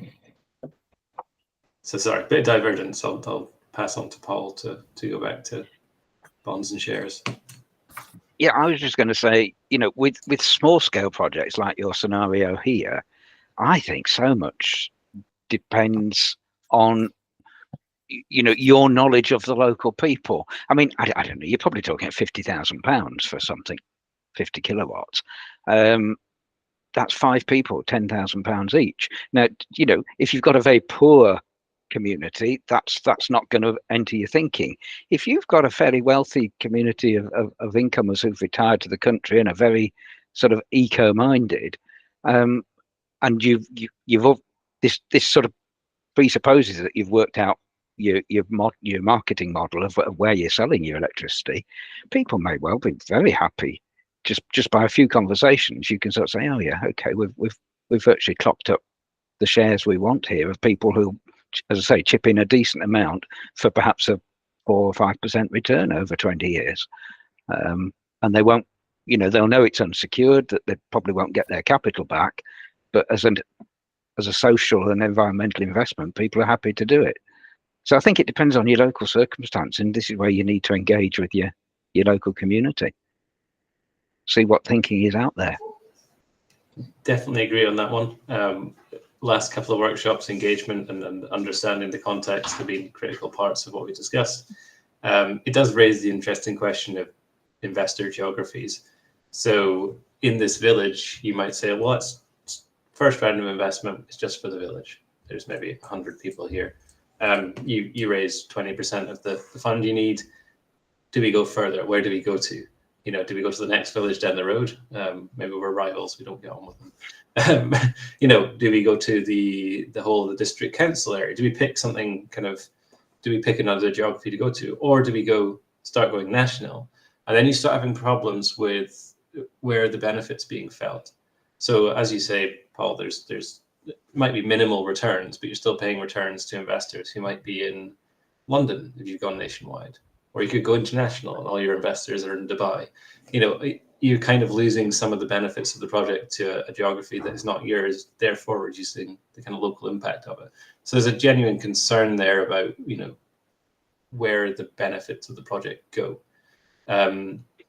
With shares and bonds, you would have some form of kind of community benefit fund as trying to retain as much value as possible to spend in the local area.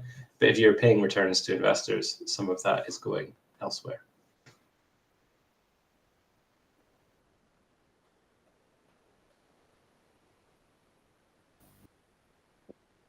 Yep, I think these are good points. What do people think of a commercial loan? As Paul said, this is about £50,000 or so. What do people think of that option?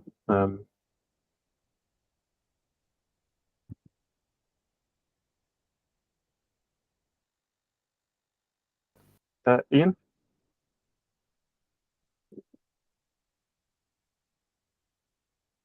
Yeah, Ian, you have your hand raised? Oh, sorry, you're on mute.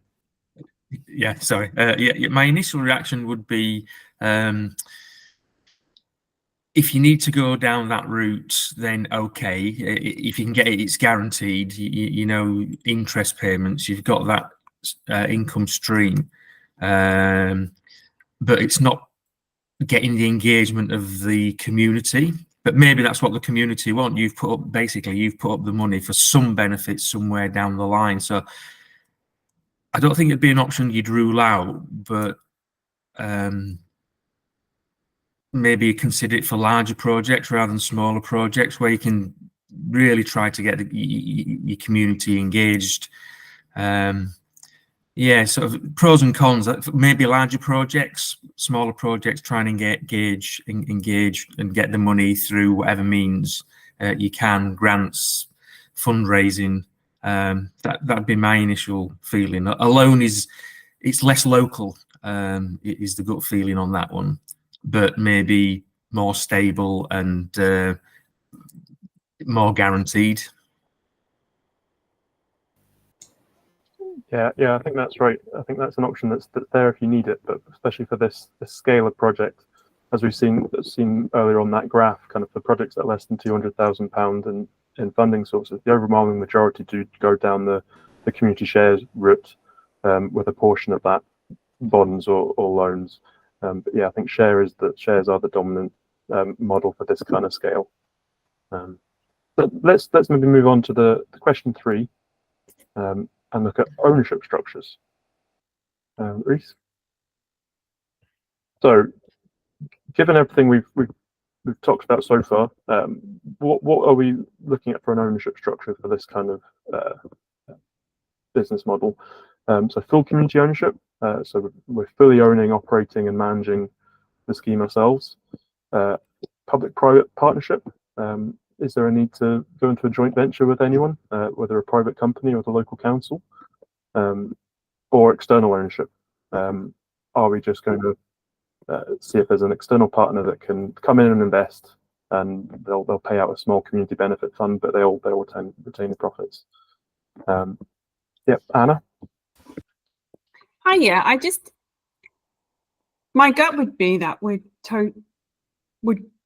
significantly depend on the skill set within your community group, and whether or not they have the desire to take it on, like for the full community ownership, because that's quite a commitment potentially. So yeah, that would work if you've got somebody who knows what they're doing and willing to commit to the project and sort of take it on, I think.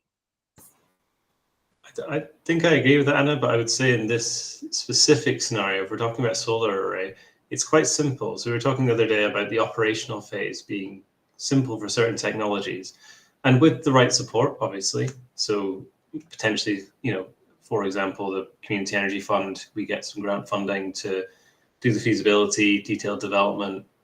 We get you have a consultant who's supporting to get all of this in place, helping you to install and project manage that. Once you have the solar array in place, and assuming it's a relatively simple arrangement, then it's definitely something that a community could do on its own and could develop the skill sets to manage during the project development process. Is this where you were talking, just like yesterday, you said at the end, part of your role, you see it as making sure the group has the confidence to carry it on? Yeah, I think that's a big part of it, the confidence and skill sets. As you say, there are options to get partners on board, and there are parts of the process of operation you could contract out to third parties. But for a solar panel, you might have a maintenance contract, you might have a supply contract, which is a little more complicated, but largely there's not a whole lot to do other than get an electrician out to fix it when it's broken, and maybe to have someone come out and clean it every so often. It's quite a simple thing to run. So I'm already telling you what my view is, that this is suited to full community ownership. If you were to do something more like Paul's talking about, where you've got lots of different sites and complexities between users and generators, then partnerships might make sense, whether that's private partnerships or working with councils. Similarly, we talked a lot about electricity. We've worked on heat generation projects, so heat networks, where you have to bill people for the heat and meter the heat supply and make sure everything's very well accounted for, have insurances in place, etc. It gets quite complicated. Therefore, having a partner, whether public or private or whatever, is pretty critical, to be honest. Yeah. Okay. Thank you.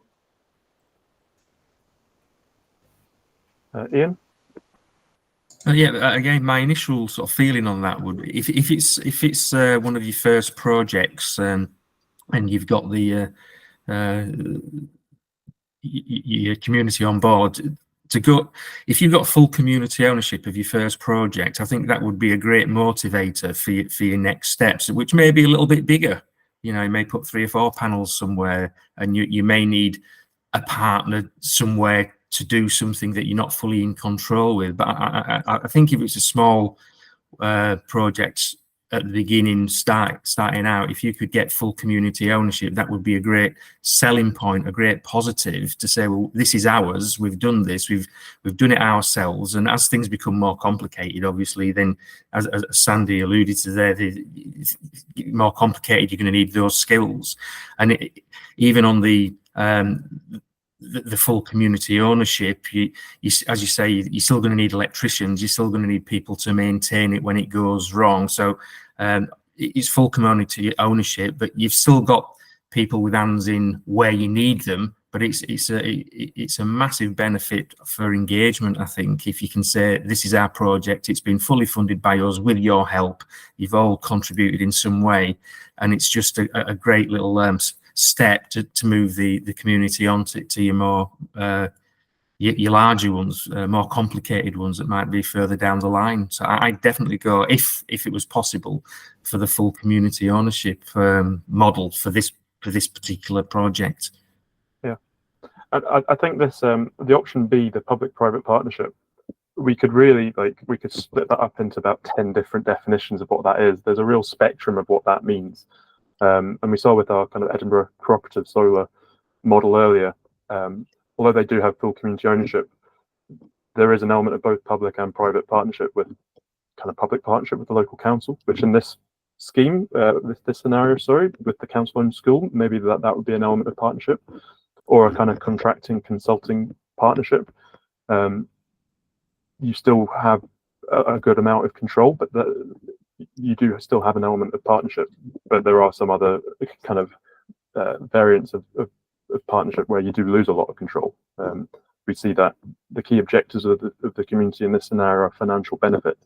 So I think I'd agree that you want to aim for as much community ownership and control as possible, so you can retain that financial benefit in this scenario. Sue?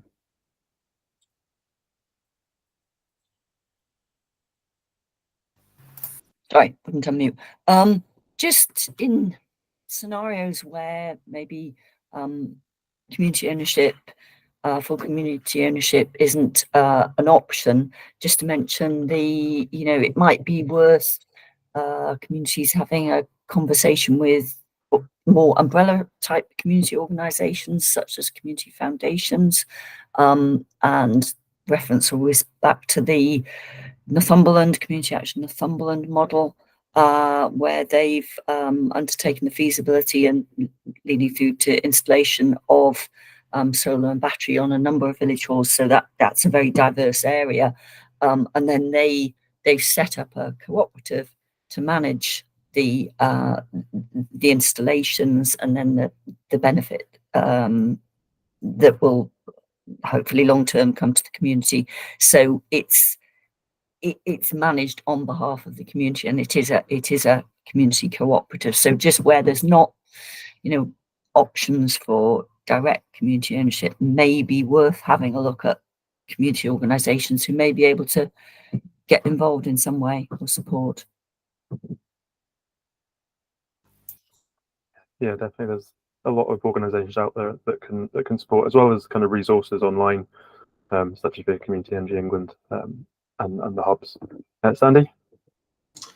Yeah, I just wanted to mention something. So, kind of gold standard sitting here at the top, full community ownership.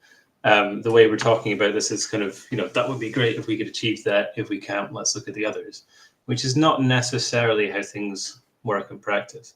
There are benefits to the other points that mean they may be worth pursuing instead of full community ownership. So to give some very simple examples, something like a public-private partnership might make a lot of sense when you're struggling to raise low-cost finance. You can't do a share offer, or you don't want to. You finding commercial loans are coming in at 6 or 7%, and it's not viable.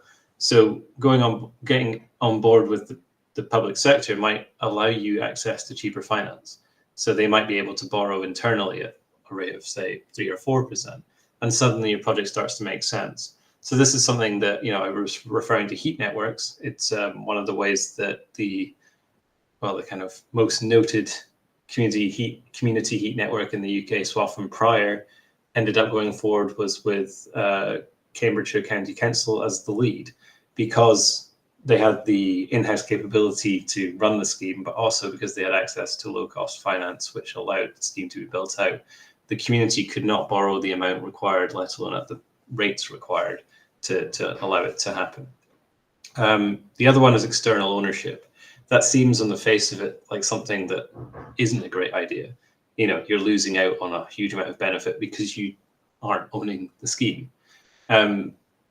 To give a very specific model, but an interesting one for community energy, is Community Energy London and the groups within that. So there's a whole selection of groups in London who are working largely on solar PV.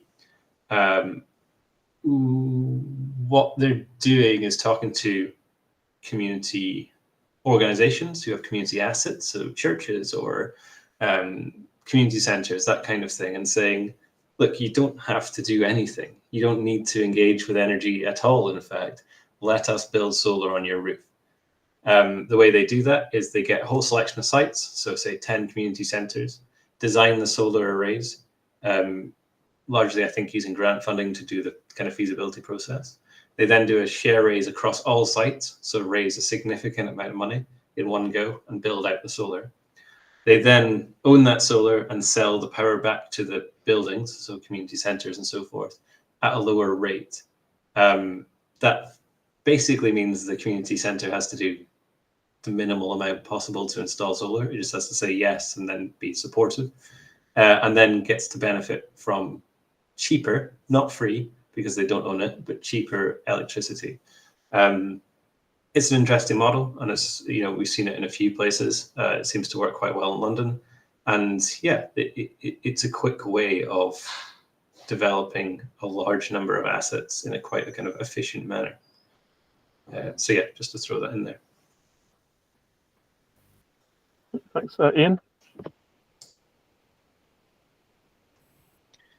Yeah, I was just going to ask, if you get grants or funds from a body, your council, for example, or wherever you get it from, are they considered partners, or have they basically just give you some money? Depends on Oh, the nature of the money. if the council gave you some money, would you say this has been done in partnership with our case, in partnership with Leeds City Council, or is it ours? Is it? I mean, on the press release, it might say in partnership, but partnership here, I think we're talking about shared ownership of some kind. Right. So they have an ownership of the asset or a stake in the asset itself. So as an asset, it might be a solar panel or a turbine, whatever, or heat network. But it's more about that than it is about funding something. So if you got funding from your local council, that doesn't make them a proper project partner because there's no agreement in partnership. No, okay, thanks. That's useful. Thank you.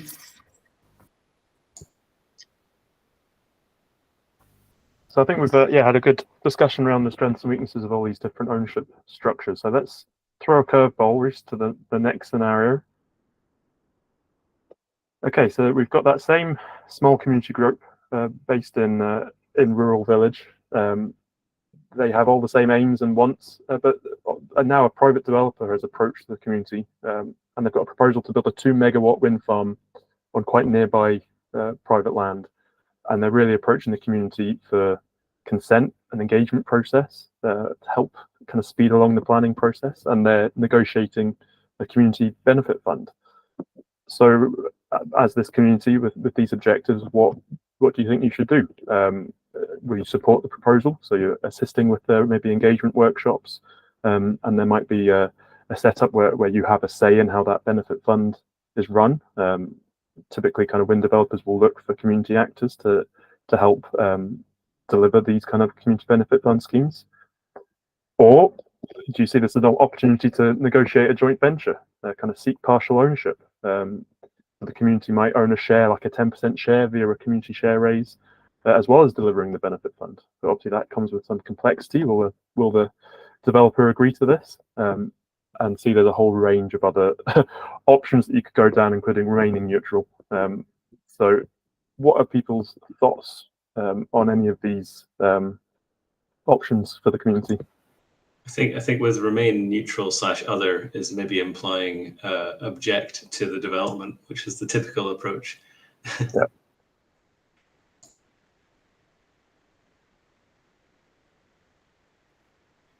So what are people's thoughts on this, Hilary? I was just thinking around this. I would imagine if you're developing a wind farm, you can only have a certain amount of capacity before you become a bigger, higher voltage wind farm. So that would probably limit the amount of people that you could have that you could feed to on your system. So the model's always going to be of a certain size. I think I don't know if it's it would have to be a mini grid kind of thing, and it would be restrictive of how many people could join that for the size of the wind farm. I think that's right. So in this scenario, it's not in the village. It's on nearby kind of private land, and we're assuming that the wind developer have done their due diligence and they've got an ability to connect to the high voltage transmission network. So this isn't likely to be energy used by the town. This is purely a kind of financial kind of endeavor where it's a wind developer looking to deliver energy to the grid. Ian?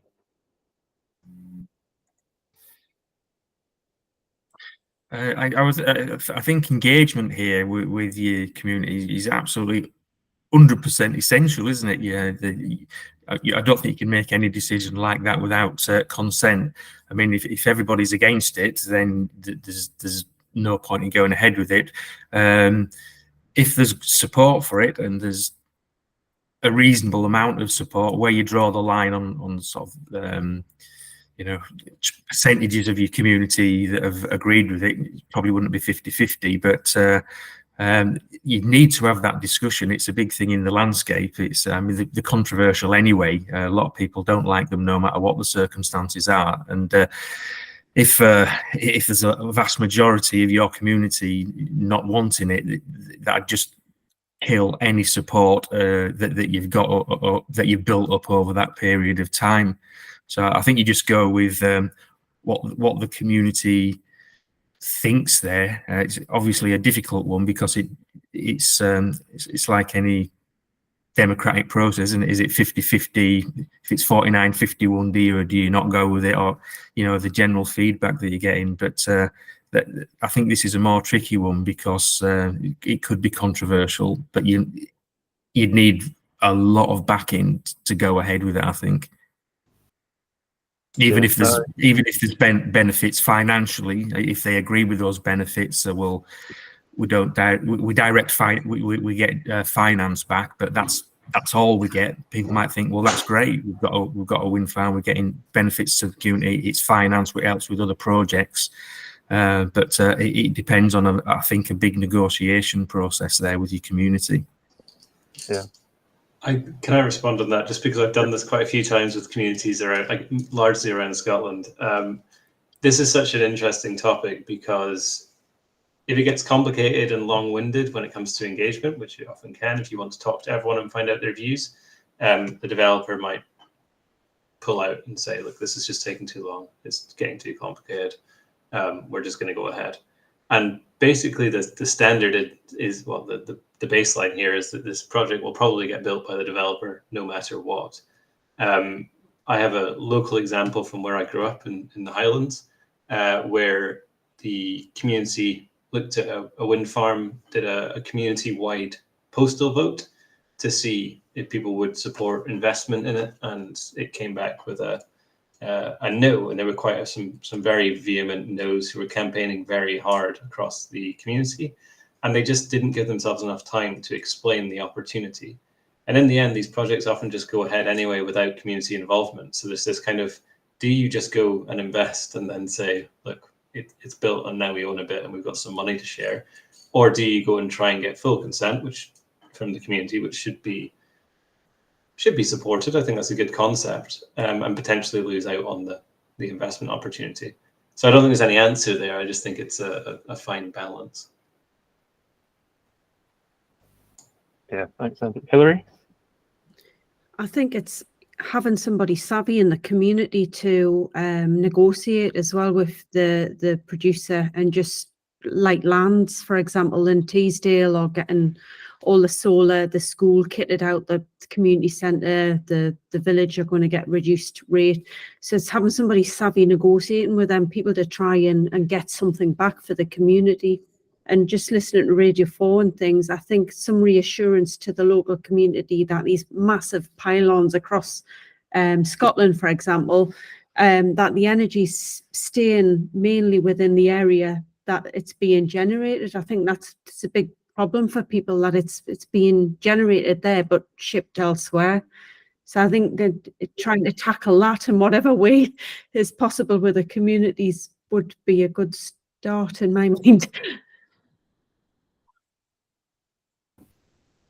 Yeah, I think that's right. I've listed kind of those objectives. Kind of number one, financial benefit. I really should have put on an objective for the kind of pristine nature of the landscape, because that's also going to be an objective, and it's determining which outweighs the other. Does the financial benefit of involvement outweigh that kind of care for kind of the scenery and what that impact is? Paul? Yeah, a couple of comments really. One is just to sort of pick up and echo, but also query your comment, Ian, about the massive opposition to these things, and actually the detailed surveying of public opinion is much better than we think. The ones who are against renewable energy and wind energy and solar farms are very vociferous. But I think most of the research suggests that 85% of the population are in favour. Now, okay, that changes when it's just about to be on your neighbouring field or hill. But nevertheless, there's actually a lot more support than you expect. And we found that in Settle. We did a public engagement thing 2 years ago using a model produced by the Campaign for Protection of Rural England. And it was amazing how enthusiastic people were. And once they were looking and thinking about the local landscape, and we're on the edge of the Yorkshire Dales National Park, obviously here, you know, people were they were popping wind farms and turbines and solar panels all over the place once they'd actually got their heads around what was precious about the landscape, but also what was precious about the environment. So it is all to do with community engagement. The other point I was going to make was your scenario. I think you've got to be really savvy in reading the motivation. This private developer, they're looking for community consent and negotiating a community benefit fund.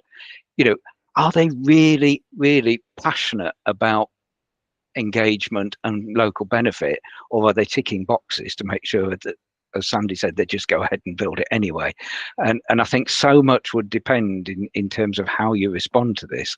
Of actually, I mean, you definitely want to meet with them, you definitely want to engage as your small community group, but really sussing out what the key motivations are for me would be crucial in deciding where you go with this and how you take it to the rest of the community. Yeah, really good point. I think not every developer is the same. Some come in with good intentions and follow up, some don't. A good and well, it's an example I hate, in fact, it is a developer that came forward with a proposal for what they called a community wind farm. They titled it Community Wind Farm. It was a private developer. They offered shared ownership and got funding through the Scottish Government to have negotiations with a community. They then wrote that into their planning applications to say, this is a community wind farm with potential for community investment and benefit. They got planning, and part of the planning process supports projects which offer benefits to local areas and communities. It's part of the national planning framework in Scotland and in England and Wales. And they got through planning, and then the negotiations fell apart and subsequently renamed the wind farm, and there's no community element to it at all. And I don't know from the start that was the plan, but it was clearly a thought through approach to de-risking the consenting process. It's not a very nice one, but it's important. Yeah, it refers to Paul's point about what the motivations are. Ian. Oh, you're on mute. Again, sorry.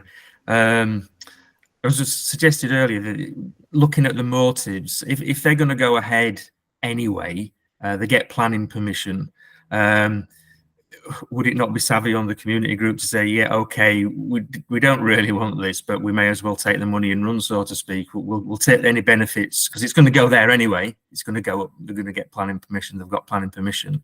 So there could possibly an element of, well, let's benefit from it, even though we don't fully want it, but it's going to go up. So yeah, I presume there'd be an element of that depending on what the motivations and rewards were. Yeah, potentially, unless you take that other option and object strongly, which, you know, with strong concerted community rejection, they may not go ahead with the project. So again, not giving you answers, just giving you the kind of sensitivities of it, really. It's not an easy one. Mm-hmm. Okay.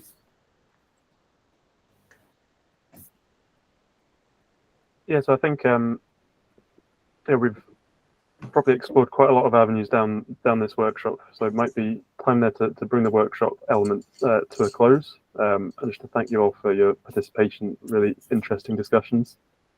We did have these additional scenarios, but I think we've explored plenty. They'll be there for you to think through and look through, kind of when you get sent the slides through.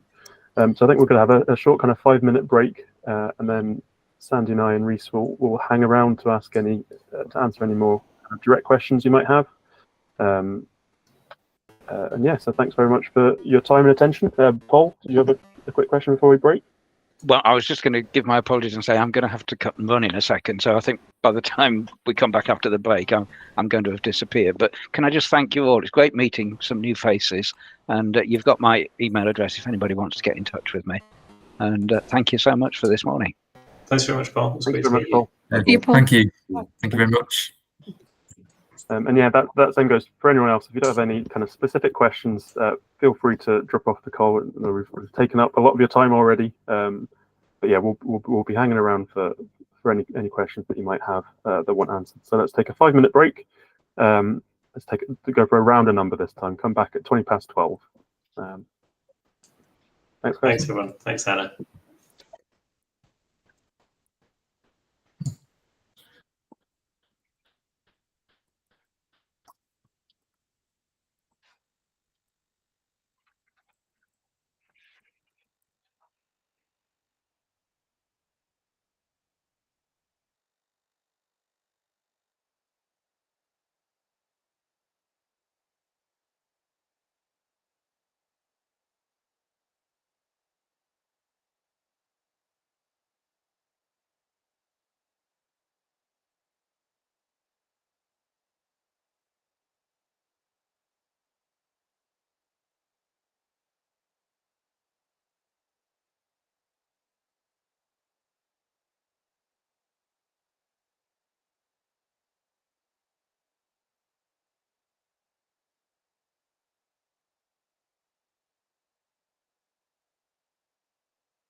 Okay, 20 past. It looks like it's just Leanne and Ian left. Again, it's a Friday. People have meetings to be at, or early afternoons to go and have a drink in the pub. Who knows what they're doing?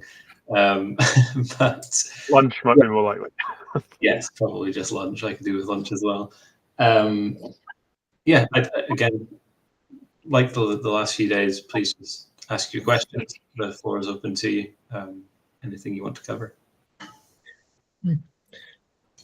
I've not really got any questions left, Sandy. There's loads of information. I've got lots of notes. I can take them back to the group when we meet shortly. It's a lot to take in. It's a big part of what we're doing, isn't it? Yeah, of course. But it's been a very comprehensive meeting, and I think I've got everything that I can take in. Sure. At the moment.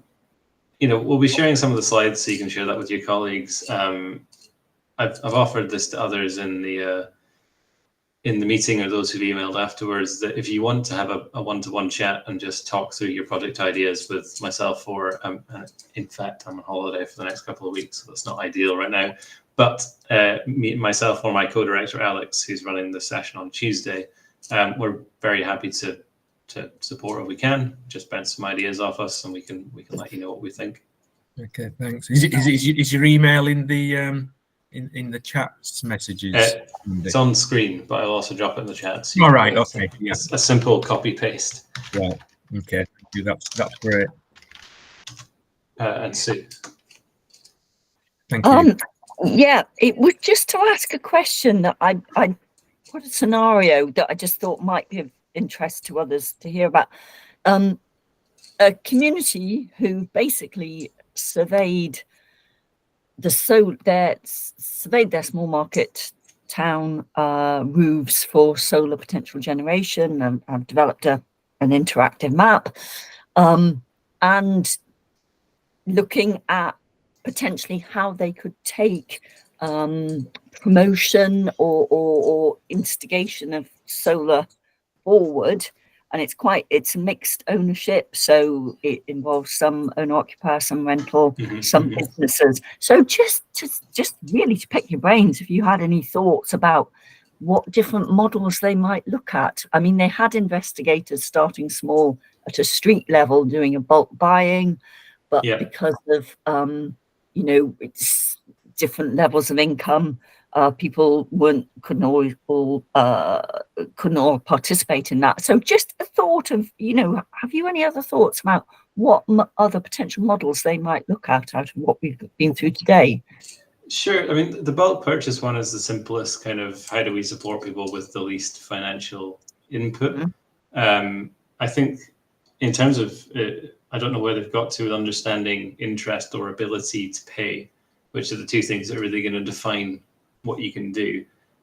We've done this where we've gone to homeowners or businesses with a short report and said, look, this is what solar looks like on your rooftop from our analysis. Here's the energy bill savings. Here's the payback. Here's the cost. Are you interested in the concept? If no, discounted from the study for now. And if yes, do you have the ability to pay for it? Or not just ability, but willingness to pay for it.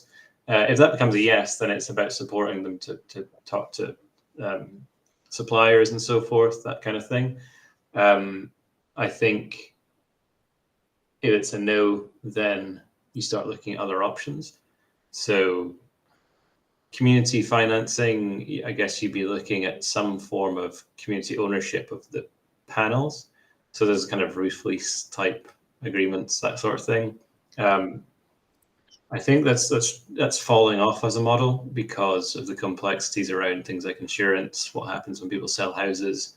There's a lot of kind of, not horror stories, but there's some negative stories around issues people have with having third-party ownership of assets on their roof.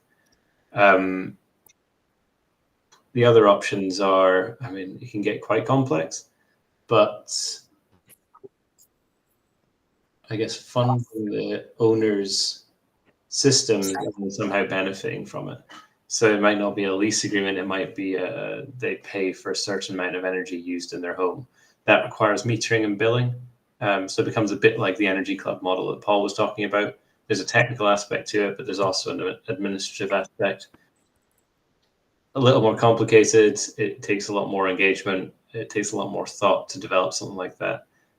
We did recently come across a project where the concept was installing batteries and owning the batteries themselves as the community organization or an organization, and then using the battery to generate revenue, whether that's through export or whether that's through kind of virtual power plants. So aggregating lots of battery storage units together and using them to balance the grid and that kind of thing, make money off that. This is all getting into the realms of slightly untested and limited. Just going back to your the metering and billing option, who in that scenario was paying for the installation of the actual solar panels? So the installation could be funded by the community entity potentially. So you pay for that asset on someone's roof, but you effectively transfer ownership to the homeowner to avoid the issues around having a third-party asset owned on your roof. Obviously, that's risky, but you recoup the money through charging the homeowner to use electricity. The kind of contractual and ownership considerations are quite complex. So it's not a model we've really used other than looking at kind of energy local style clubs.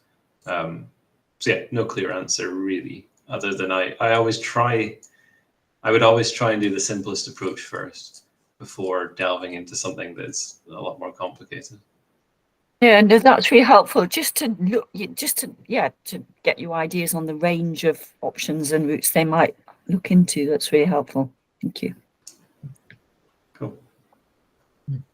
Sandy, could I just ask, when you're looking around for grants and funding, is there a central place where it lists where you can get the? I mean, at the moment we're looking around, we're digging around, we're finding grants that may be available here, there, and everywhere. We found a few, but it's quite a time-consuming task trying to find out where money is available to help with such projects. It seems to be dispersed all over the place, locally and nationally. But just wondering, I mean, experience obviously, I think, counts for a lot, knowing where to look and where to go.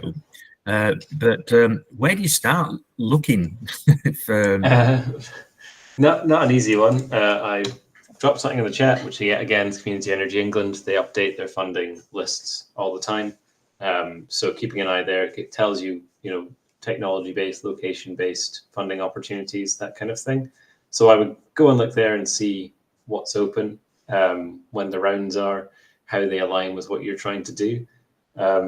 But yeah, from our perspective, there's maybe an obvious fund we look at initially. So if someone comes to us with an idea, we might say, great, the community energy fund's open, let's go for that.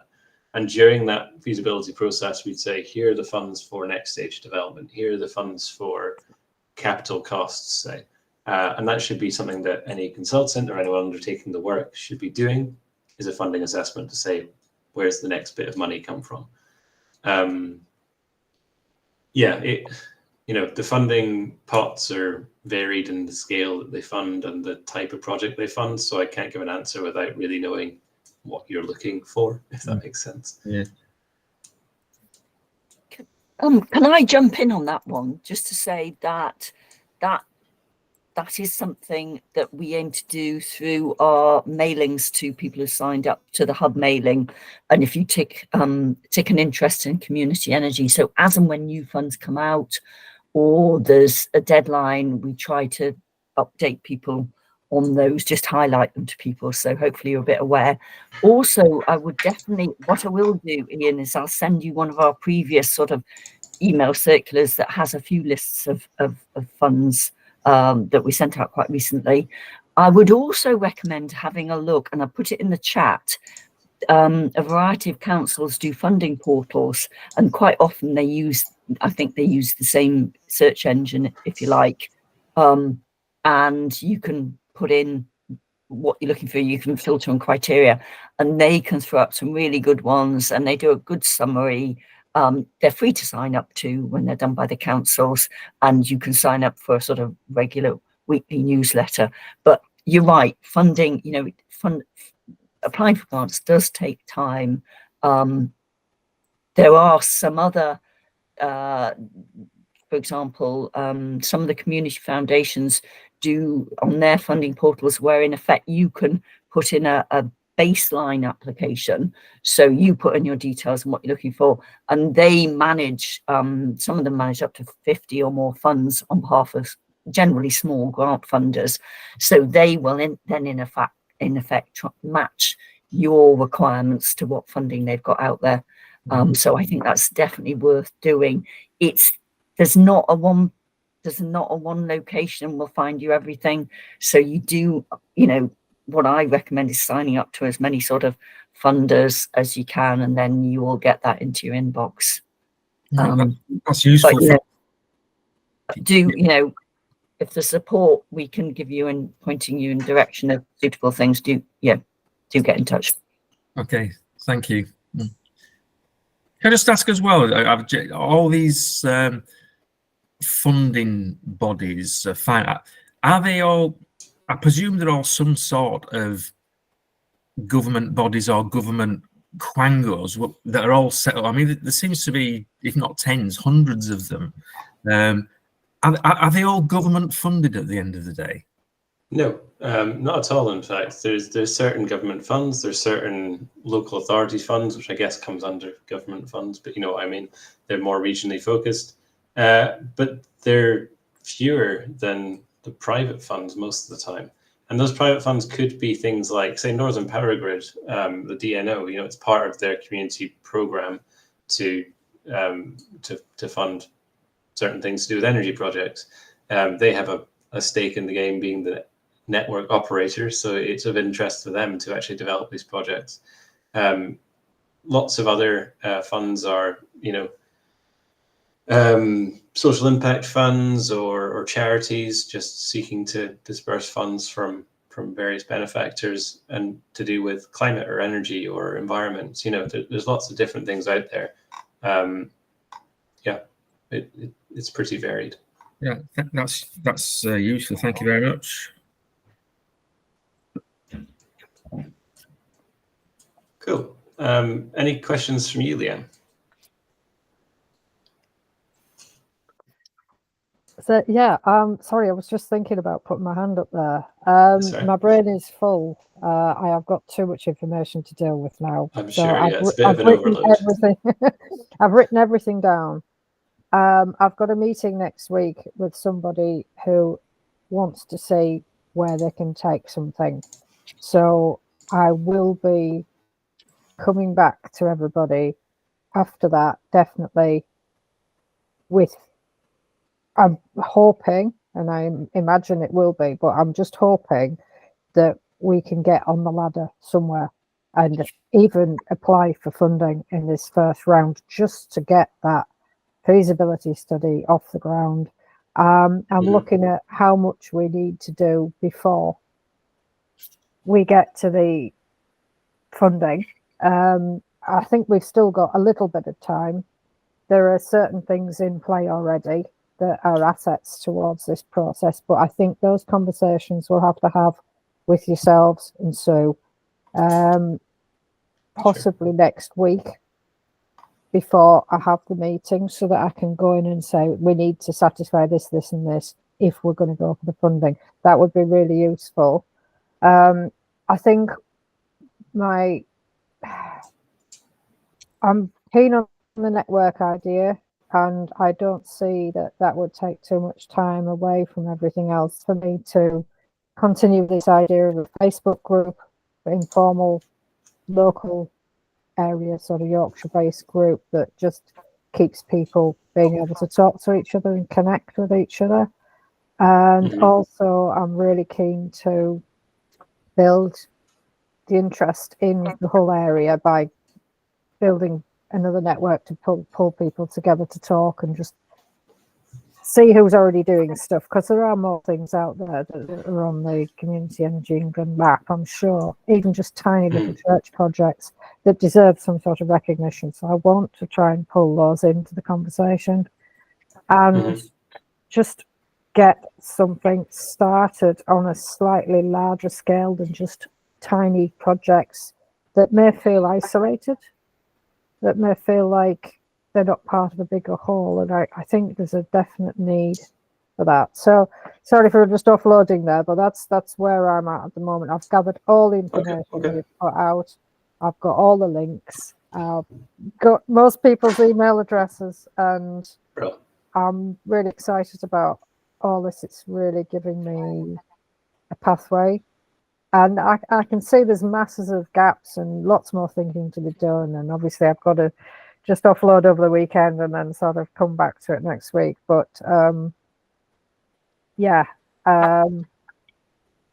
Sure. Okay. I mean, well, you know, let us know how you're getting on, and if same offers as the Ian, if you want to talk about it, drop us an email.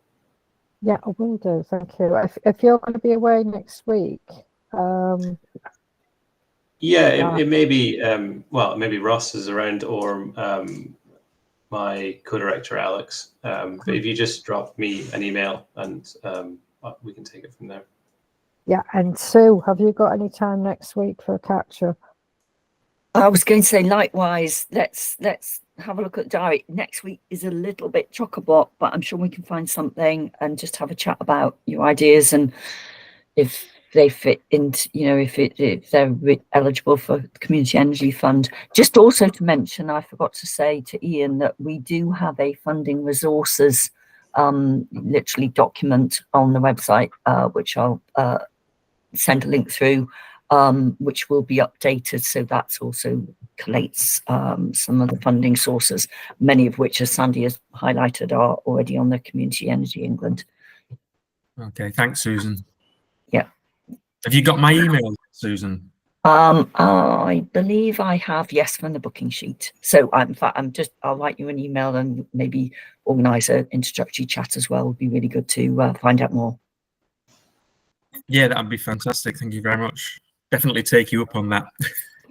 Good. Excellent. Okay. Well, unless anyone has any other questions, I think we could probably wrap up for today. Thank you all for coming along, and Susan for obviously your support and for giving us all the information that I tried my best to convey yesterday, but clearly you know it better than I do. Next session on Tuesday, same time, so starting at 9:30. I will be on holiday, I'm happy to say, but I think it'll be really useful. My co-director Alex is really experienced in the kind of governance and procurement side of things, and Ross and Reese will both be in attendance as well. So they will see you then. But otherwise, have a lovely weekend, and thank you for your time.